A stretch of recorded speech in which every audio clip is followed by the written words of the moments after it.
When it comes to the fight against insurance companies, large corporations, and the healthcare industry, injured victims are always the underdog.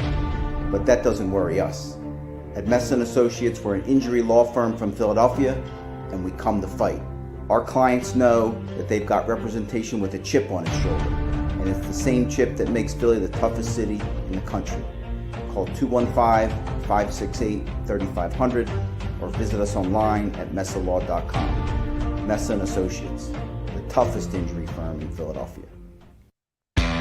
Go for the midnight dares. Go for the game. Go for the hits. Go for the fans. Go for the win. Go to Ocean Casino Resort. Book your trip at theoceanac.com.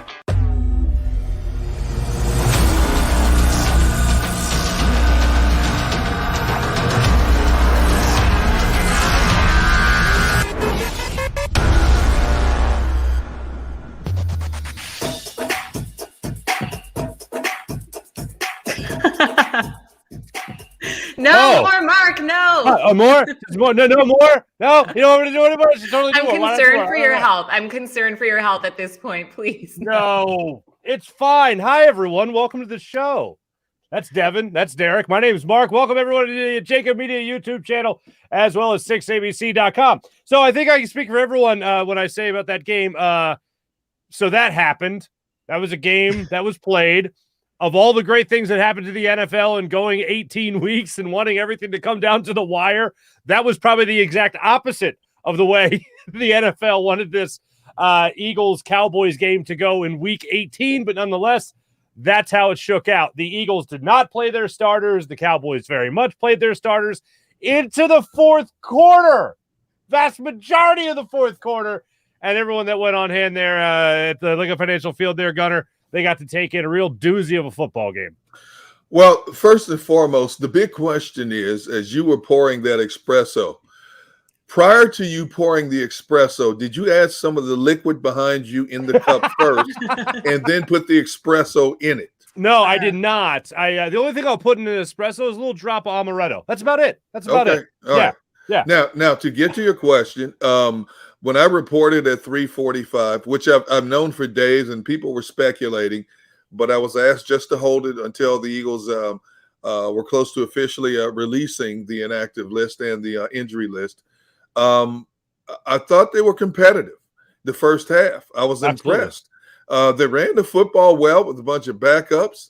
This kid, Jason Huntley, was hungry, played like it, the offensive line. They were down to their third center, and they ran the football very well. So once again, kudos to Jeff Stoutland for coaching these guys up to step in. And they were playing against Dallas's front seven. Dallas's back end of their defense was obviously out. The two starting cornerbacks were out. Starting safety was out.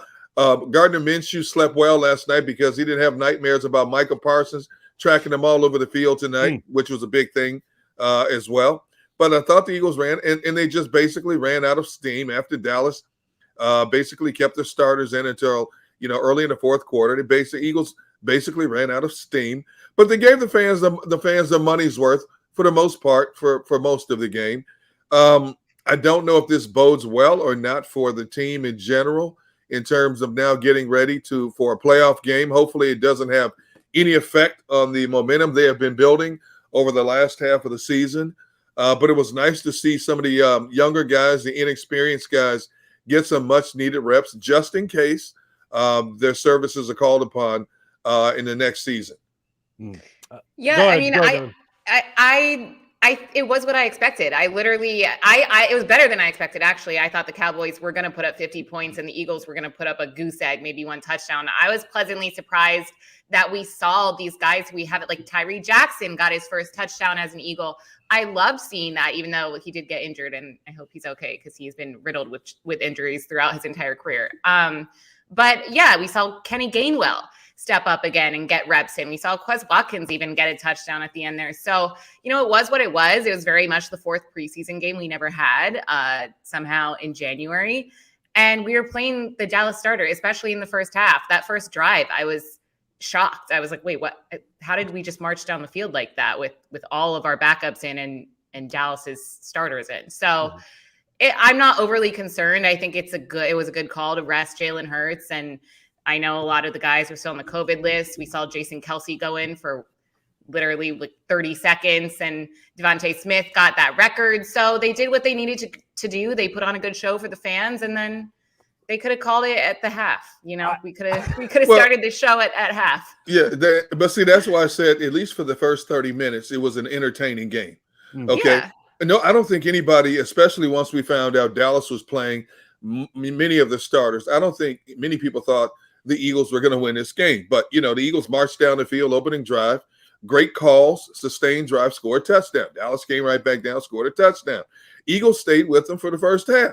It was an entertaining game. A lot of people could have packed up and left at halftime, but they didn't, and when you look at the comments on social media, do you think we have a chance to win this game? So it was entertaining. There was a little bit of intrigue, but the game ended the way I thought it would. Dallas pulled away because they played their number ones against the Eagles, numbers 3s and 4s, for much of the second half. So the game is exactly what I thought it was. But here's my biggest relief, that there were no texts, no social media SOSs from Devin, who was basically saying, I don't want to watch this game. I can't take it anymore. At least she knew going into the game that she would have inner peace and wouldn't have to worry about the outcome of the game because the frontline guys for the Eagles weren't playing. So I was happy that she was able to sit back, collect her thoughts, and have inner peace before we did the show. Were you, though? Because I feel like I was going to text you because I thought that you might miss my frantic text and my anxious text asking you to give me some peace of mind, and you just kind of making it a little bit worse and laughing at my pain. No. Don't get me wrong. I missed the text, but I'm just saying I'm happy. I'm glad you're smiling. There's no scowl. You didn't have. Do I usually have a scowl? No tension, no anxiety. From start to finish, you were calm, right? Because very calm. You were expecting the outcome. Yeah. And you know what? And maybe that's why in the first half, like, I feel like they played so well because there was no pressure. They were just kind of out there doing their thing. Right. So yeah, I guess I felt that. Honestly, my biggest concern, and it still is a concern, is that I will fall asleep. I need about 10 of Mark's espresso shots. But otherwise, yeah, pretty cool, calm, and collected, like Jalen Hurts over here. Thank you. I need an espresso martini, I think. It's been a day. And so do you. Well, see, that's what I was going to say, Devin, because I know what a jam-packed day you've had. You had a lacrosse game earlier, so I'm going to go ahead and say you weren't texting Gunner simply because you were tired. You're trying to rest the thumbs for a little bit later in the day. So that I understand. But before I go any further with this, let me just make sure I remind everybody of a couple of things. One, we are presented by the great people of Ocean Casino Resort here on 6abc.com, as well as the JAKIB Media YouTube channel. And don't forget to book your summer of 2022 weekend at Ocean Casino. Book it now and go for the live shows. Go for the win. The summer of 2022 is going to be spectacular. And how about this? You mentioned Devontae Smith setting the record for receiving yards in a single season by an Eagles rookie, albeit with an 18-week schedule, 17-game schedule, that is. Broke the record. People, make sure you check out the JAKIB Media Twitter account, because if you go there, you can find out how you could win a Devontae Smith jersey. We got some we're giving away, so make sure you go to the JAKIB Media Twitter page, and make sure you check out that account and find out how you can win yourself a nice Devontae Smith jersey. With that being said, am I the only one that thought this game really sucked? Am I the only person that watched this game, even in the first half? And I give them all the credit in the world for the Eagles being in this game more so than they were in the game they were actually trying to win in week 3. However, I don't understand for the life of me how you could be a head coach or a player in the NFL. And I'll blame the coaches in the front office before I blame players, because they're not making the decision as to who plays and who doesn't. But how can you preach down the stretch of a season where you just got to get in the tournament and anything can happen? How can you preach that type of attitude? And then when you have an opportunity to maybe give yourself a better seeding in the playoffs, in the tournament, as they call it now, it's the trendy way to refer to the playoffs. How do you not try to give yourself that better position where you had an opportunity to at least better your chances of getting at least the 6th seed in the postseason, as opposed to just saying, well, we're in at least at the 7, so we'll just take it as it may. But if San Francisco loses tomorrow in their game against the Rams, the Eagles have an opportunity to at least move up as a 6th seed in the playoffs. That's one aspect as to why you should have played your starters for at least a little bit tonight, maybe a quarter, maybe a half. And the other thing is Devontae Smith, Jalen Hurts, this Eagles offense as a whole, their starters have been terrible in the early goings of games over the last 4 or 5 starts of Jalen Hurts as the number one quarterback of this football team, taking away that Jets game, of course, right? So for me, you're averaging 0 points per game in the first quarter of these games with Jalen Hurts as a starter. You're averaging, I believe, 5 points per first half so far in these last 4 games with Jalen Hurts as a starter. This game for me would be at least a nice little starting point, jumping off point for the offense to try to get things corrected before they head into the tournament that they're just trying to be in the best position as possible to be in. First of all, whether you're number 6 or number 7, you're going to face, in all probability, Tampa Bay or the Rams first game. Pick your poison, number 1. Number 2, your starting quarterback is playing on a less than 100% ankle, okay? What if he went out and tweaked it in the game tonight? Your initial comments off the top of the show would be, why was Nick Sirianni playing my starting quarterback tonight when he knew he had a bad ankle? Nope. Okay. So what do you gain? What do you gain by moving up one spot? You're going to play the Rams or the Buccaneers. Yes. Doesn't make a difference. You got guys who are nicked up. You want them healthy. People are talking about, it could disrupt their chemistry, their flow. No, you play 17 games. You know what? These guys, the frontline guys, have earned some time off. They're playing with house money right now. Nobody thought this team would be a playoff team. Okay, so basically, they're giving you something you didn't expect. Even your owner told you last offseason, this is a transition season. Translation: hey, don't expect us to be a playoff competitor in 2021. Lo and behold, they fooled us all. They went to a running game, which is the strength of this offense now. And yes, we take into consideration who they played. You can say they played the Saints. Okay, yeah, they played the Saints, a team that was decimated by injuries, but it was the same Saints team that went out and shut out Tampa Bay. They shut out Tom Brady. Yeah, they played the Giants. Well, the Giants had beaten them a couple of weeks before. They came back and took care of the Giants. They played 2 tough games against Washington. Yes, 1 game against Washington. They were decimated by COVID and injuries. The next game, they still had some injury problems, but they had more healthy players back. You get in a tournament any way you can. And for a bunch of young guys who do not have playoff experience, no matter what happens from this point on, the playoff experience they're going to gain, you can't measure that for what they're building for the future in terms of a core group of young players who just went through 17 games, who learned how to win games, even though they didn't play against the elite teams down the stretch. You still have to win those games, because if they didn't win those games, we'd be sitting here and talking about Eagles suck. They lost to the Jets. They lost to Washington twice. You got in the playoffs. Your team is relatively healthy. Okay.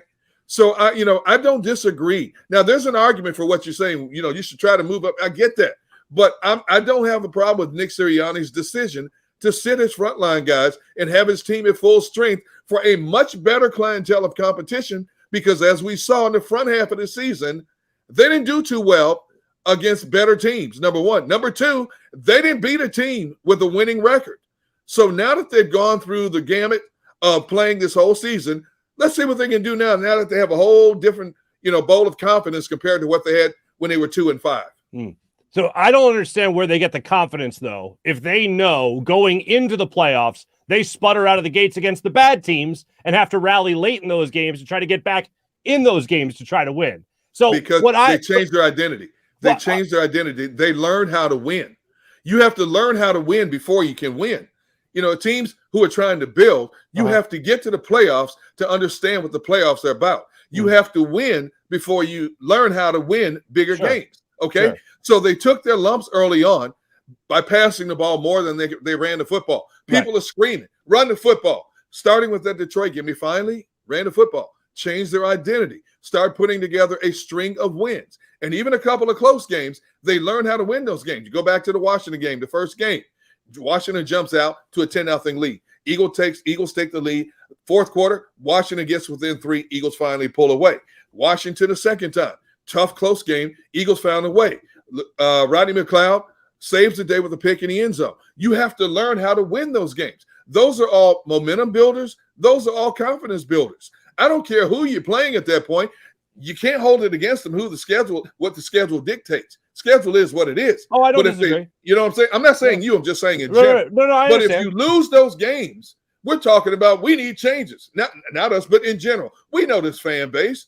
Fire Nick Sirianni. Get rid of the quarterback. Get rid of the defensive coordinator. That's all we're going to hear. Mm-hmm. But you know what? People are talking about now, hey, we're in the playoffs. We have a chance. You never know what happens. History has shown just because you're a higher seed. Now, the percentages show the majority of the time the higher seed will win. But there are those instances where lower seeds have risen up and shocked the world.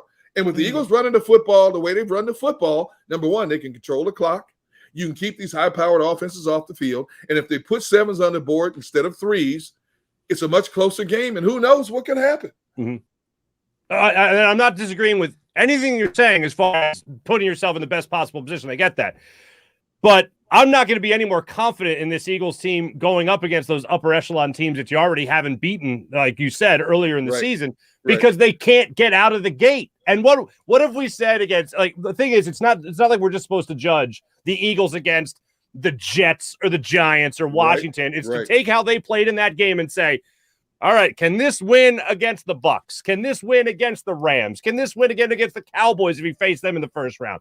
And the answer to that question is no, because you can't sputter out of the gate in the playoffs with this type of team, especially if you're a run-first team, because as we all know, it's not like you're just going to put up points left and right as a running football team. So that's what has me more concerned. That's why, and I always go back to the guy that's more famous in Philadelphia than probably anywhere that he played, Joe Webb. If you remember that Tuesday night game where the Eagles, we all know what happened.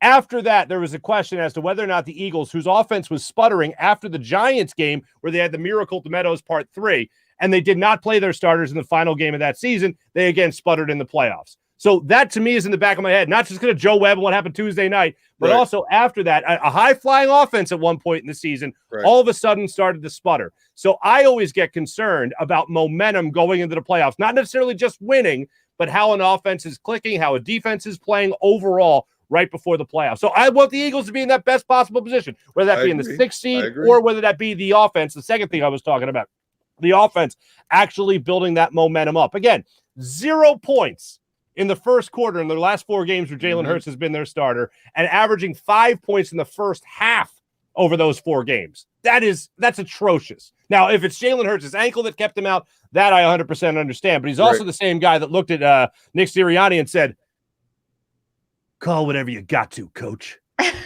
I'm your guy. Did he say in that voice, He said it just like that. You know what he did after that? He poured himself an espresso. There you go. And he went back into the game. And I swear that's not the espresso. This was my feeling going into the game, that I at least wanted to see Jalen Hurts out there for the first quarter, maybe, I don't know, maybe a handful of series. I just wanted to see him out there just to try to establish that momentum in the early goings of that game.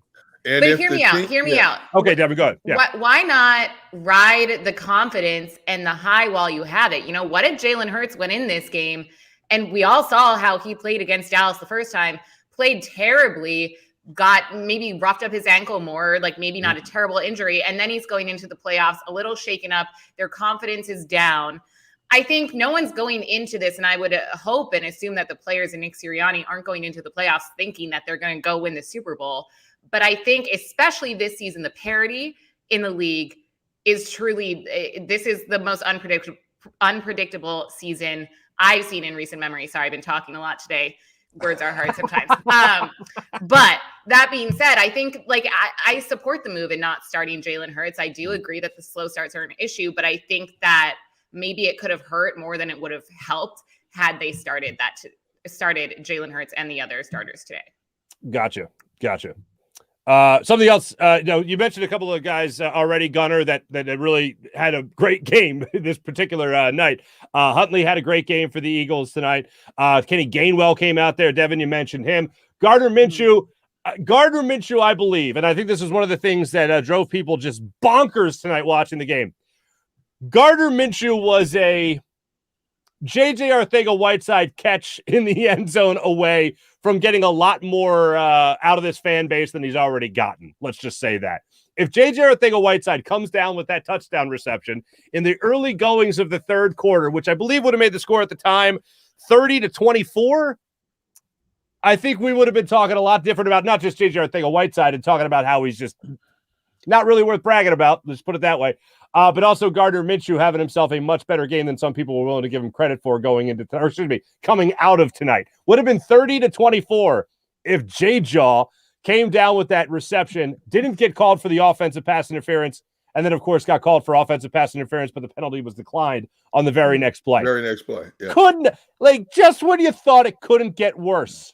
You saw the light. You saw the light go out of his eyes. He was so excited for 1 second. And I was almost I was like, oh, he finally is having his moment. He's finally got a catch. Listen, and then you're talking about him like he's a puppy. Oh, I know. And that's wrong. I should not be. But see, it would have been a Minshew moment. It wouldn't have been Minshew mania all over again. It would have been a Minshew moment because Nick Sirianni squashed that notion a couple of weeks ago when he said, Jalen Hurts is my starting quarterback, which is what a smart coach should have done.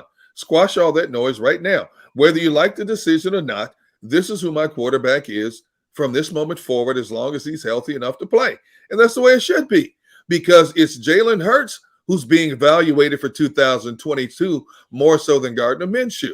Okay? So you want to give him every opportunity you can to succeed, whether you agree with that or not. Yes, there are people on the Minshew side, people on the Hurts side. I get that.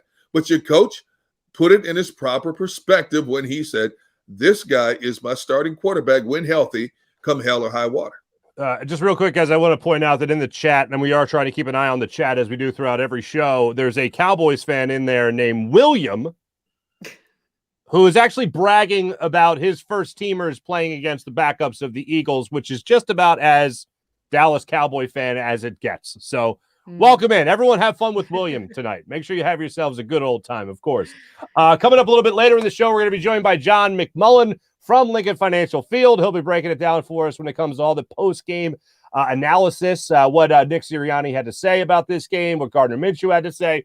Maybe John will be able to tell us what it is exactly, JJ Arthega-Whiteside, what do you do here, JJ Arthega-Whiteside? What exactly do you do here? We'll talk to John about that. We'll also get some more reaction. And for the first time ever, it only took 18 weeks, we're going to have a little bit of a quiz show right here on the postgame show. For those that don't know, there's a couple of names that aren't that familiar that actually got into the game tonight. Gunner, Devin. We're going to have some fun with that a little bit later on. I'm excited.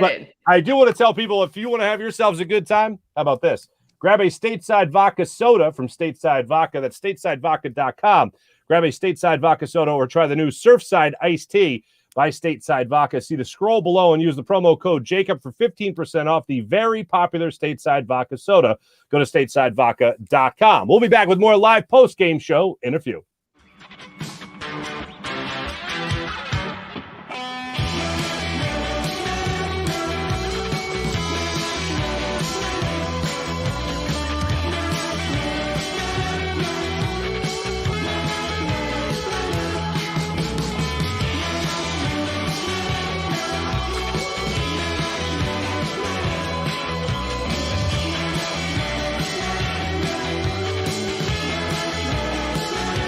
At Stateside Vodka, every new customer gets the world's best rocks glass, free.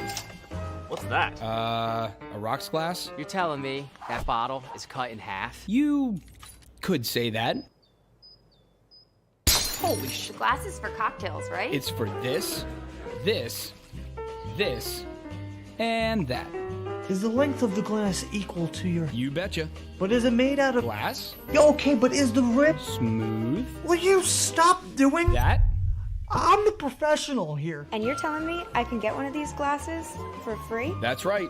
One free rocks glass per customer with each first-time purchase of Stateside Vodka. All from the company that's highly awarded. 0 carbs, 0 sugar, and deliciously tasting vodka. So good, it just... disappears.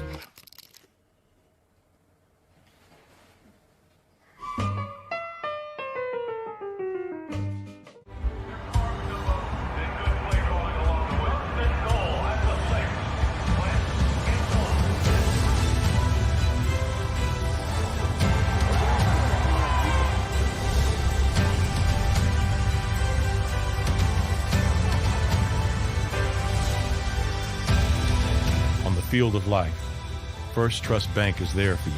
Champions on 3. 1, 2, 3. Because Philadelphia dreams deserve a Philadelphia bank. When it comes to the fight against insurance companies, large corporations, and the healthcare industry, injured victims are always the underdog. But that doesn't worry us. At Messa & Associates, we're an injury law firm from Philadelphia, and we come to fight.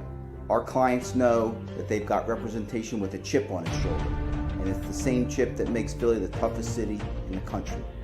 Call 215-568-3500 or visit us online at messalaw.com. Messa & Associates, the toughest injury firm in Philadelphia. Go for the midnight dares. Go for the game. Go for the hits. Go for the fans. Go for the win. Go to Ocean Casino Resort. Book your trip at theoceanac.com. The live postgame show is powered by IBEW Local 98.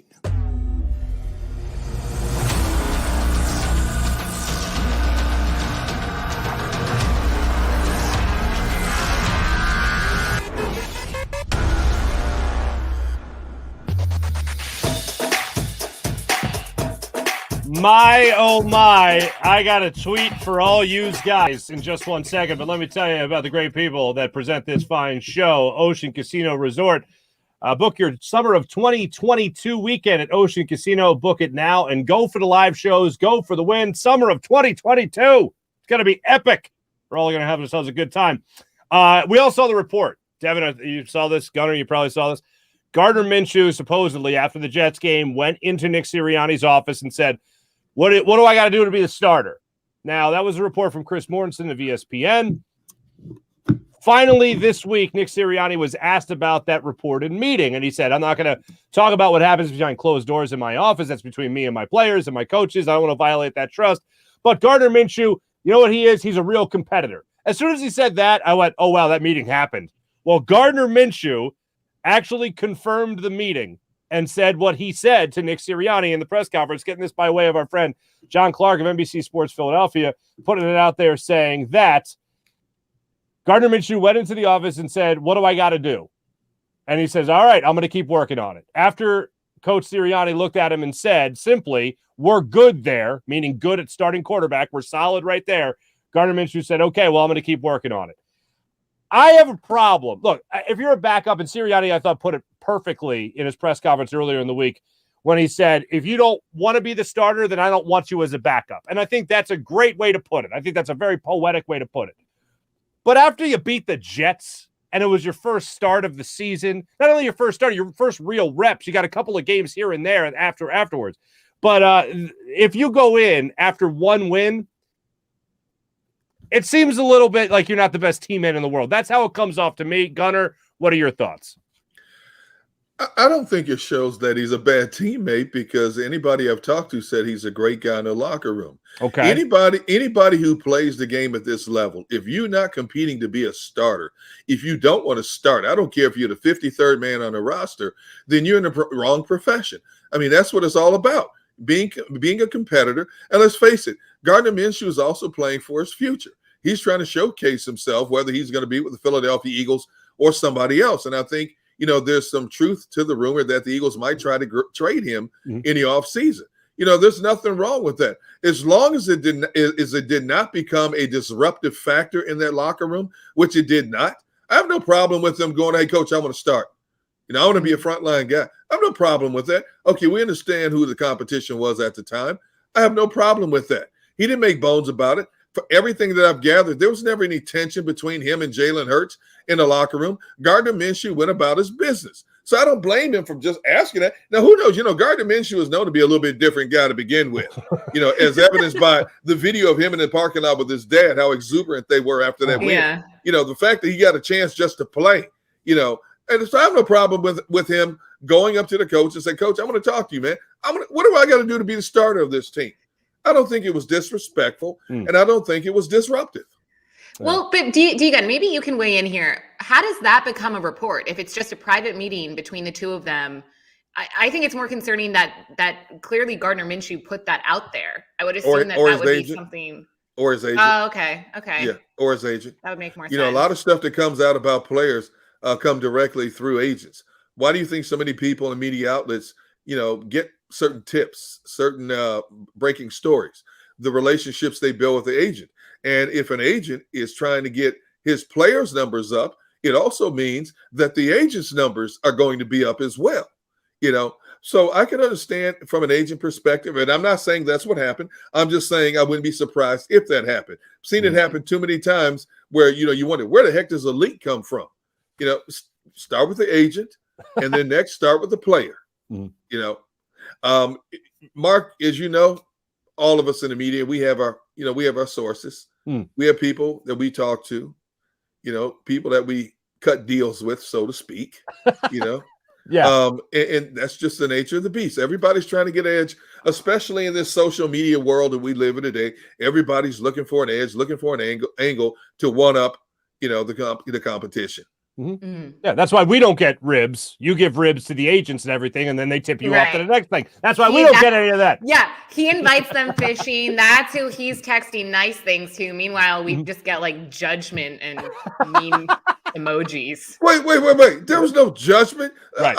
I asked you a question. There was no judgment. I was just trying to get a better feel for the possibility that if certain people are sharing the same charter boat I'm on or the body of water I'm on and fishing close to me, then I'm safe. That I'm not going to get hooked in the back of the neck, or I'm not going to have to untangle you from trees and rocks every 5 minutes. I just want to make sure you can handle your own out in the wilds of fishing. That's all I wanted to know. It was not passing judgment. All right. Well, I'll take your word for that.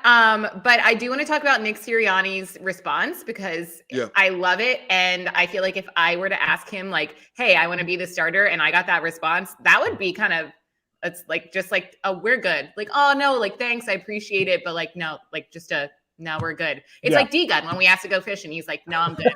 It's a firm no. Wow. How did I get dragged? You can't argue with it. It's just like, nah. But if that is the response that Nick Sirianni gave Gardner Minshew, I thought it was a very appropriate response without hurting his feelings or being demeaning. Hey, look, I understand what you're saying, but right now we're good at that position. Right. Translation. I've got my starting quarterback right now.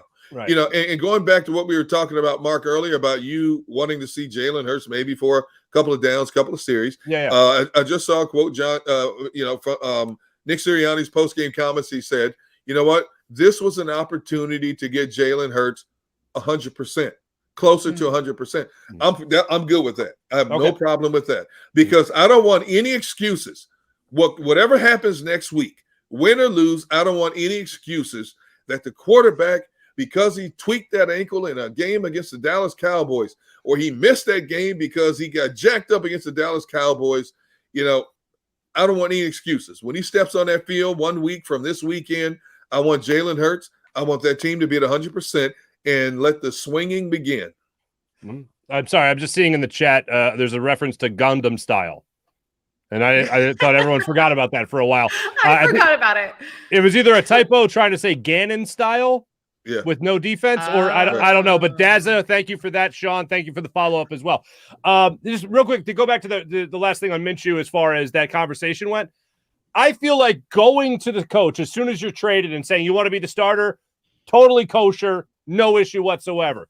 But after one game, 13 weeks into the season, and it's the Jets, I mean, I feel like it should be it's one of those things that I think everybody knows. Everyone knows Gardner Minshew wants to be the starter. When it becomes verbalized, and then, like you said, Gunner, it gets out, I think that's where it kind of rubs me the wrong way a little bit. And as far as that hug goes with him and his dad, could you imagine if Gardner Minshew would have led the Eagles to a win over the Cowboys tonight in prime time? Could you imagine the bro hug that would have been exchanged between father and son? I feel like the universe would have collapsed. They probably would have been body slamming each other in the parking lot like WWE style, Probably. Yeah. They would have been like jumping into tables like Buffalo Bills fans. Like body slamming tables. I have no problem with that kind of emotion. I mean, that's rare.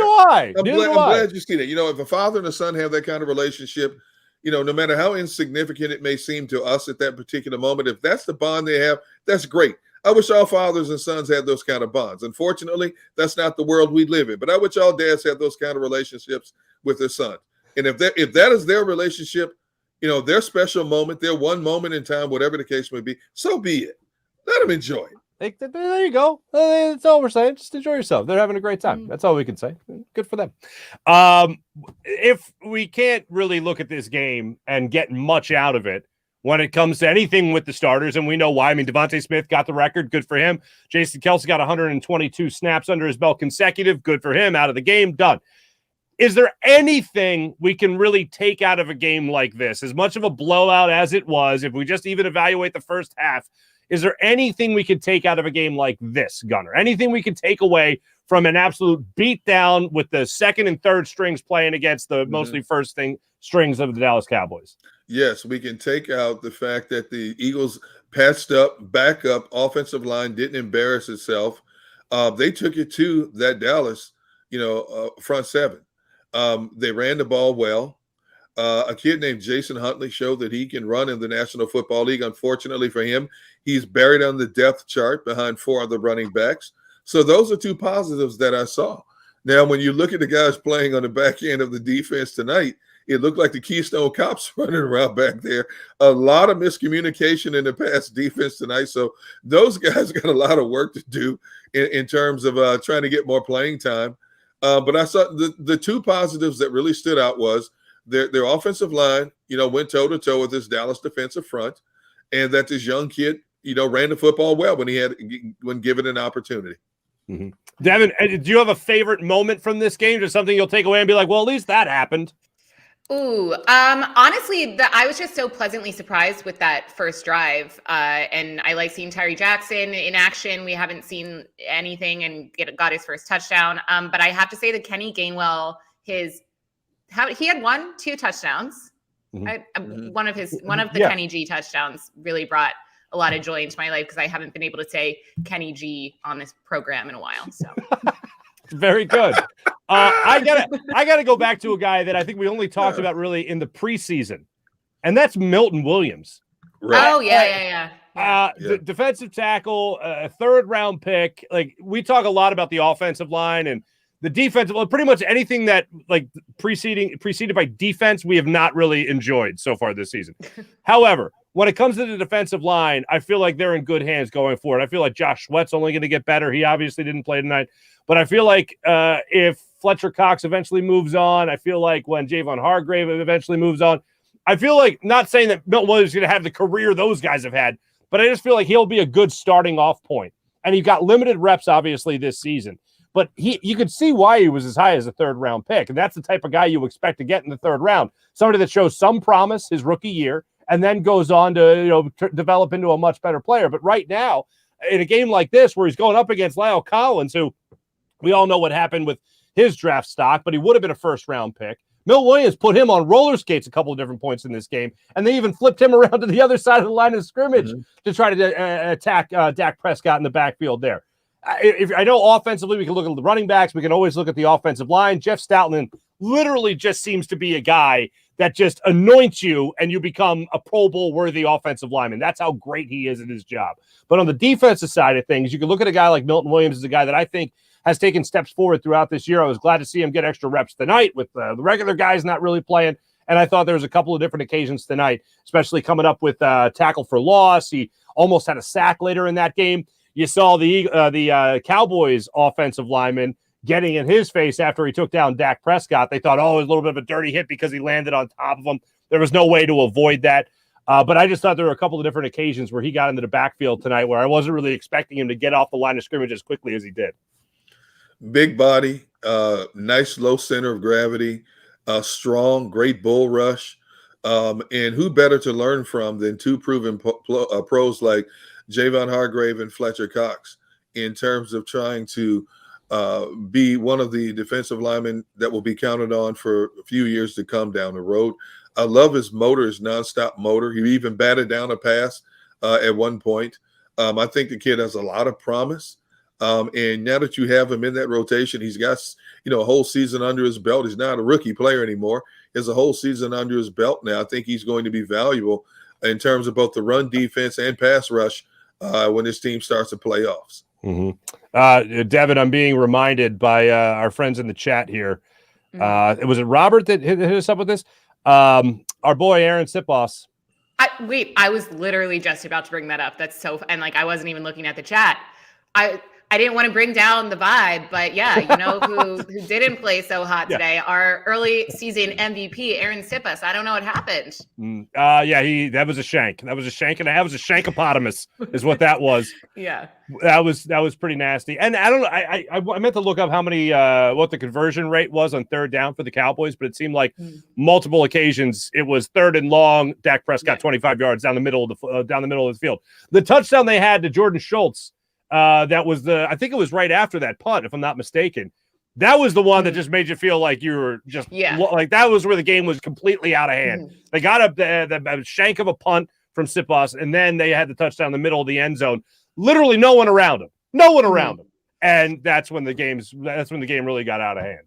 That was when I was like, all right, can we just start the post game now? Like, let's just wrap it up here.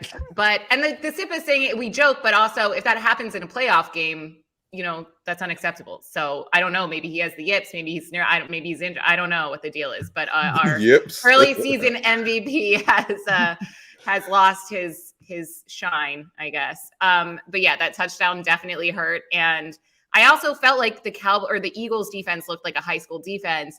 And I can't tell if that's because it was, you know, our backups or if our defense just isn't very good, especially against the pass.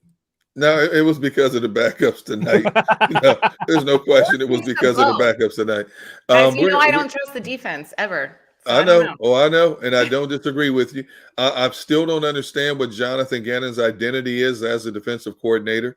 And, you know, he played more aggressively against lesser opponents, but he showed better opponents too much respect playing, you know, off coverage, playing these deep zone coverages. So I don't know what we're going to expect from Jonathan Gannon in the playoffs. The biggest thing, you know, we can argue all we want about the coverage that his defense plays. The biggest concern for me is that the front seven's inability to get to the quarterback. You know, they had 28 quarterback sacks before tonight, which was like 28th in the league.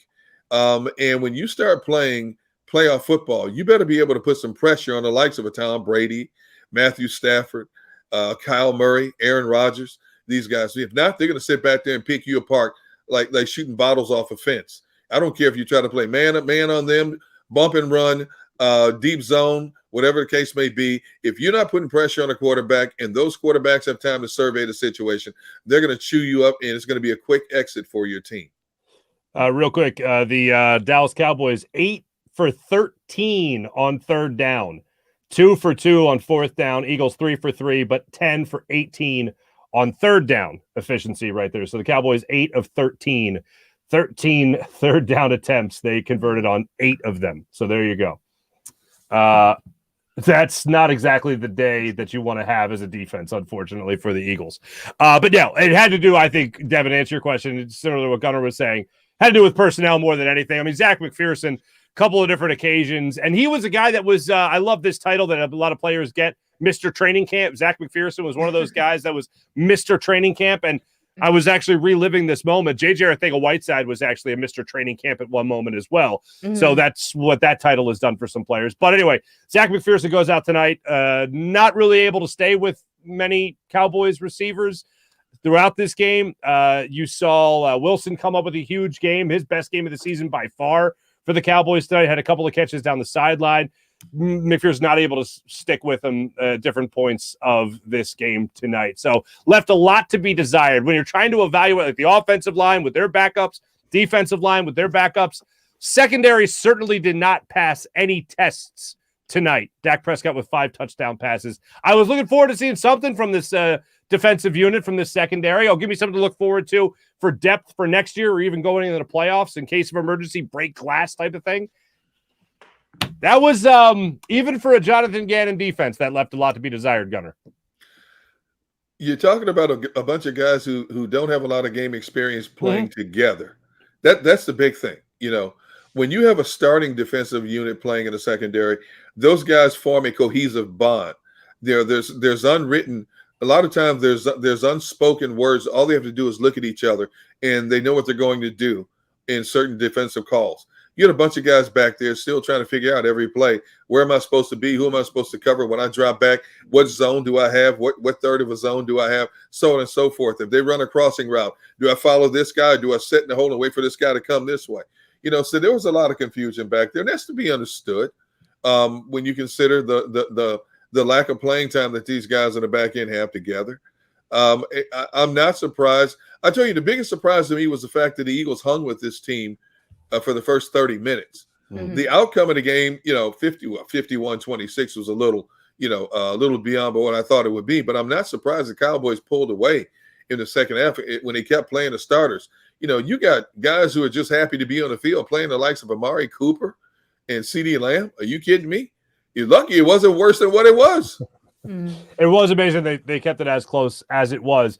Real quick, when we come back, we're going to be joined by John McMullen from Lincoln Financial Field. Don't forget, portions of this live broadcast are brought to you by First Trust Bank. You can check out the JAKIB Media YouTube channel Monday morning for Birds 365 with Jody Mack and Johnny Mack. First Trust Bank, the official bank of the Philadelphia Eagles. John McMullen, Johnny Mack himself, will join us when we return on Live Postgame Show.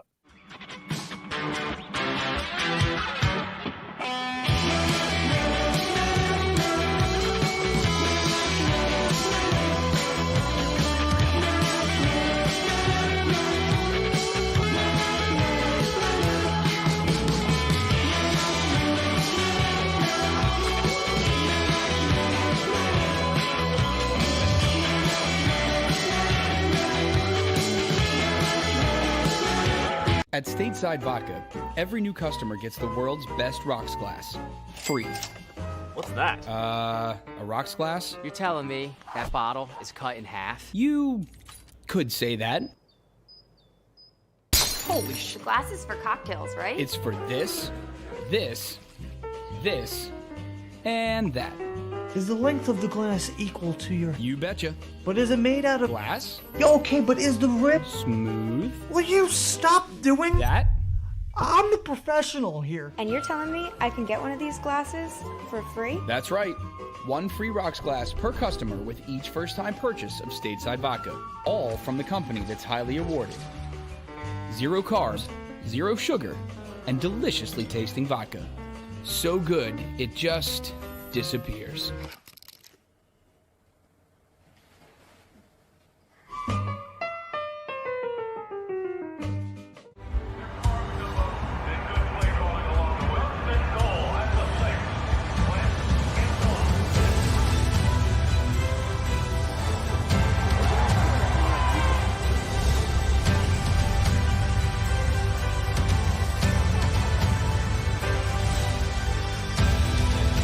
Field of life, First Trust Bank is there for you. Champions on 3. 1, 2, 3. Because Philadelphia dreams deserve a Philadelphia bank. When it comes to the fight against insurance companies, large corporations, and the healthcare industry, injured victims are always the underdog. But that doesn't worry us. At Messa & Associates, we're an injury law firm from Philadelphia, and we come to fight. Our clients know that they've got representation with a chip on its shoulder, and it's the same chip that makes Philly the toughest city in the country. Call 215-568-3500 or visit us online at messalaw.com. Messa & Associates, the toughest injury firm in Philadelphia. Go for the midnight dares. Go for the game. Go for the hits. Go for the fans. Go for the win. Go to Ocean Casino Resort. Book your trip at theoceanac.com. The live postgame show is powered by IBEW Local 98.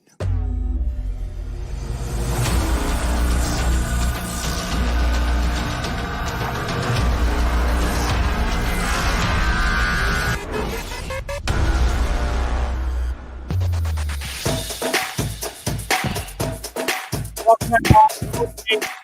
Joined now by the great Johnny Mack, John McMullen from Lincoln Financial Field, presented by Messa Law and Associates, a tough injury lawyer called Messa and Associates. Johnny Mack, first and foremost, welcome in, and everybody's healthy. We good? Everyone all right? What's going on down there at the lake? Well, I don't know if everybody's all right after watching preseason football. I think the only thing missing tonight was the New York Jets, and with 90 players, with half of them that you don't know. But obviously, now the Eagles weren't playing to win this game, and they were competitive when Jake Elliott kicked that field goal early in the second quarter. you look up and it's a 10-10 game, and you go, wow, what is, I'm giving Jeff Stoutland all these props, the offensive line with Andre Dillard and Sua Opeta and Brett Toth and Jack Anderson and LaRaven Clark. They're still opening up holes. Kenny Gainwell looks good. Gardner Minshew's making some plays, but boy, that Dallas offense is talented, man. And those wide receivers. And remember, Michael Gallup's hurt. He tore his ACL last week, and they just put Cedric Wilson in, and they don't miss a beat. I mean, those guys are tough to deal with when you're playing your top players. And obviously, the Eagles dressed one defensive starter, and that was TJ Edwards, and he didn't even play. So, they don't have – we talk about this team in general, and I think everybody looks at the draft and the 3 first-round picks, and they say, well, you got to add to the defense a lot. And that's with the starters. So you can imagine with the backups, and that's kind of what happened as the game went on. Yeah, it looked like Zach McPherson did not exactly look like a guy that was willing to prove himself as a rookie, at least not in this game. Yeah, and he's the top corner, remember. And that's, right.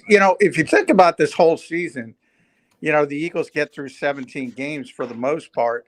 Darius Slay had the one concussion, had to leave a little bit earlier. Steve Nelson pretty much stayed healthy the whole year. I think that's one of the most important parts of why this team is in the playoffs, because obviously Darius has had an all-pro-like season, and Steve has been a very competent, complimentary corner, a good NFL starting corner. If they lost either of those two guys and they had to go to the Zach McPhersons of the world or the Kerry Vincents Juniors, you saw tonight. You saw what likely would have happened. What about guys like Andre Dillard and Tyree Jackson, who had a chance to kind of step up tonight and could affect our depth going into the playoffs? I know both of them were injured. Is there any update on them? Yeah, well, Tyree, I think, was the bigger concern, because that looked like it could be a potentially serious injury. Our buddy Mike Garafolo comes out. The Eagles don't think it's a torn ACL, so that's what you immediately think of. So early returns are at least somewhat positive. Obviously, they'll have to wait for MRIs and things like that. But usually with ACLs, they can tell pretty quickly if it is a torn ACL. So that part of it is positive. Andre played well. Andre Dillard and Sua Opeta, and we joke with Jason Kelce, and he calls Sua the Tesla stock and all that kind of stuff. They could start. I'm not saying they would be, but if you look at some of the offensive lines in this league, that could be a starting left side of an offensive line in the NFL. Probably bottom 10, but still, I mean, there are some bad offensive lines in this league. They were playing great early, and LaRaven Clark as well was playing right tackle.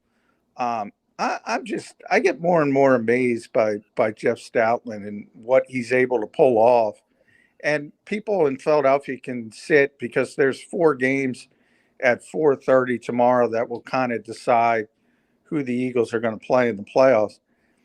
And you can sit and watch these games and watch some of the offensive line play, and you'll start to really, really appreciate what's going on in Philadelphia when it comes to the offensive line.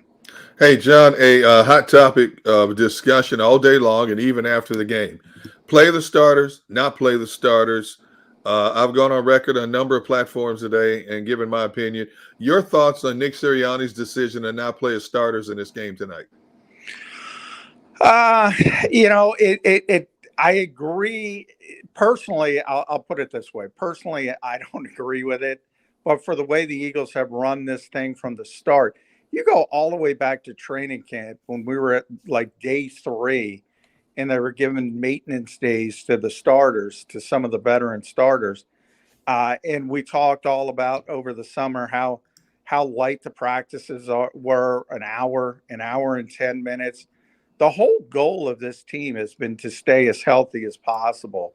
So from what they've been doing all year, it doesn't surprise me that they sat everybody, because that's just their philosophy, their mentality.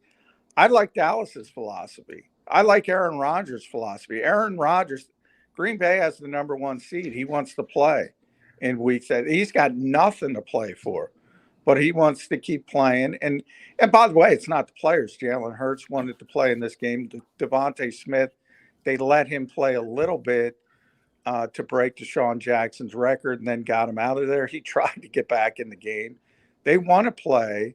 So it's not the players, but I don't know. I'm a little old school in that frame. I do think, keeping it going and playing well. I mean, that's one of the reasons Dallas played this game. That's what Jerry Jones, they were so disappointed about the way they played against Arizona last week. They wanted to get a better taste in their mouth.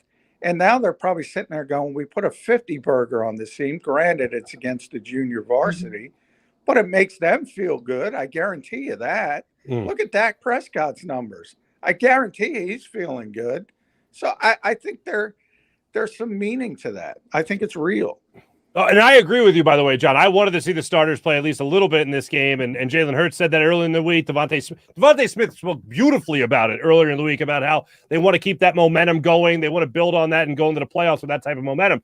But as far as this particular game goes, one thing that's really great about the Cowboys winning the way they did and Prescott putting up the numbers that he did, it's going to be so great to watch them epically fail in the first round of the playoffs after they're riding such a high. I will bask in those Cowboy tears when they get bounced out about whoever they're going to play in that first round. Yeah, I mean, I will say this, and I know people in Philadelphia hate the Cowboys, and I get it. But people have been asking me all week. There were, there was a chance, and there's still a chance that you could play Tampa Bay, the Eagles. Most likely, it's the most likely scenario. But there are other scenarios where you play the Rams, the Cardinals, and yes, even the Cowboys. Very slight chance, but it still could be a first-round game against the Cowboys. I think it's the worst matchup for the Eagles. You saw the first game. This game didn't mean as much, granted. But people talk about the Cowboys playing the starters, and they did play their starters, the majority of the starters that were available. Oh, by the way, guess who wasn't available? Micah Parsons and Trayvon Diggs. I mean, those are arguably their 2 best defensive players. And Micah's on the COVID list, and Trayvon, I don't think he's on the COVID list, but he had an illness. And obviously they weren't out there. And Diggs has intercepted the Eagles every time he has played the Eagles, including the pick 6 against Jalen Hurts. This team is really, really talented. And I know Eagles fans don't want to hear that. But, I mean, look at Cedric Wilson. I mean, that guy is the 4th receiver on this team. Other than Devontae Smith, he would easily be the best receiver on the Philadelphia Eagles. They are loaded, and I don't think the Eagles match up with them. I agree. They definitely scare me, but in terms of the debate over, whether we should have started Jalen Hurts and the rest of our starters or not, how much of this game was, evaluating almost and seeing where guys like Gardner Minshew and guys who haven't gotten a lot of playtime and guys like JJ Arcega-Whiteside and Jalen Reagor, like how much of it was necessary for the organization to kind of evaluate their positions on the team? Oh, no, I asked Nick that in his press conference. I said, the silver lining is you got to watch a lot of players play who don't get that much playing time and who kind of stood out to him. And he mentioned Quez Watkins on the offensive side. He mentioned Milton Williams, who was able to do some things. And he mentioned Mac McCain and special teams. But, that's a little bit of a silver lining, not for JJ, because my God, I mean, that poor kid, I don't know what's going on. He was the Eagles get killed for that pick. Because DK Metcalf and, people don't know DK Metcalf had a medical red flag on him from the Eagles and a lot of other teams. So he really wasn't in the mix for them when they took JJ Arcega-Whiteside. But the bigger point is, it wasn't like the Eagles were the only team that liked JJ. He was a good player at Stanford. He was a big-time NFL prospect. And if the Eagles didn't take him where they took him, somebody else would have very quickly. It wasn't like they reached for him. He's playing with no confidence. That back shoulder throw that Gardner Minshew threw to him, that's got to be a touchdown. You got to catch that. And the interception, it was a little bit high, but I mean, he's got to bring that ball down. And then you see the confidence, and this permeates the entire. I don't know that we're in week 17. I think I've talked about this 17 weeks. These rub routes, they can't run a rub route to save their lives. It's unbelievable. And I just don't. And by the way, in the same, CD Lamb absolutely pancaked. I think it was Josiah Scott for the first Cedric Wilson touchdown, and they don't get called for offensive pass interference. So sometimes it's just the officials missing things, but the Eagles aren't good at it, and they don't have savvy when they run those routes. But JJ as a whole, I mean, it's tough. It really is tough. And you start to talk about players losing confidence, and I think he's one of those players. I think he just is playing with no confidence right now. And so here we sit with an Eagles team that spent a second-round pick on J.J. Arcega-Whiteside, a first-round pick in Jalen Reagor, and both of them have not panned out. And you look at other players that were taken behind those two players that have excelled tremendously, and you can understand this Eagles fan base frustration in terms of how this organization has picked certain players. But I do also think we need to give kudos and props where it's due at times. You know, they found a Landon Dickerson, who had an ACL injury. The TJ Edwards. The Eagles have gotten very lucky in a lot of places in terms of the middle round draft picks and the later round draft picks. They hit on a Lane Johnson, and it looks like a Jalen Hurts, who was a shocking second round pick, is going to be a serviceable quarterback, if for nothing more, for 2022, as they address some other areas. And I've been screaming as much as anybody.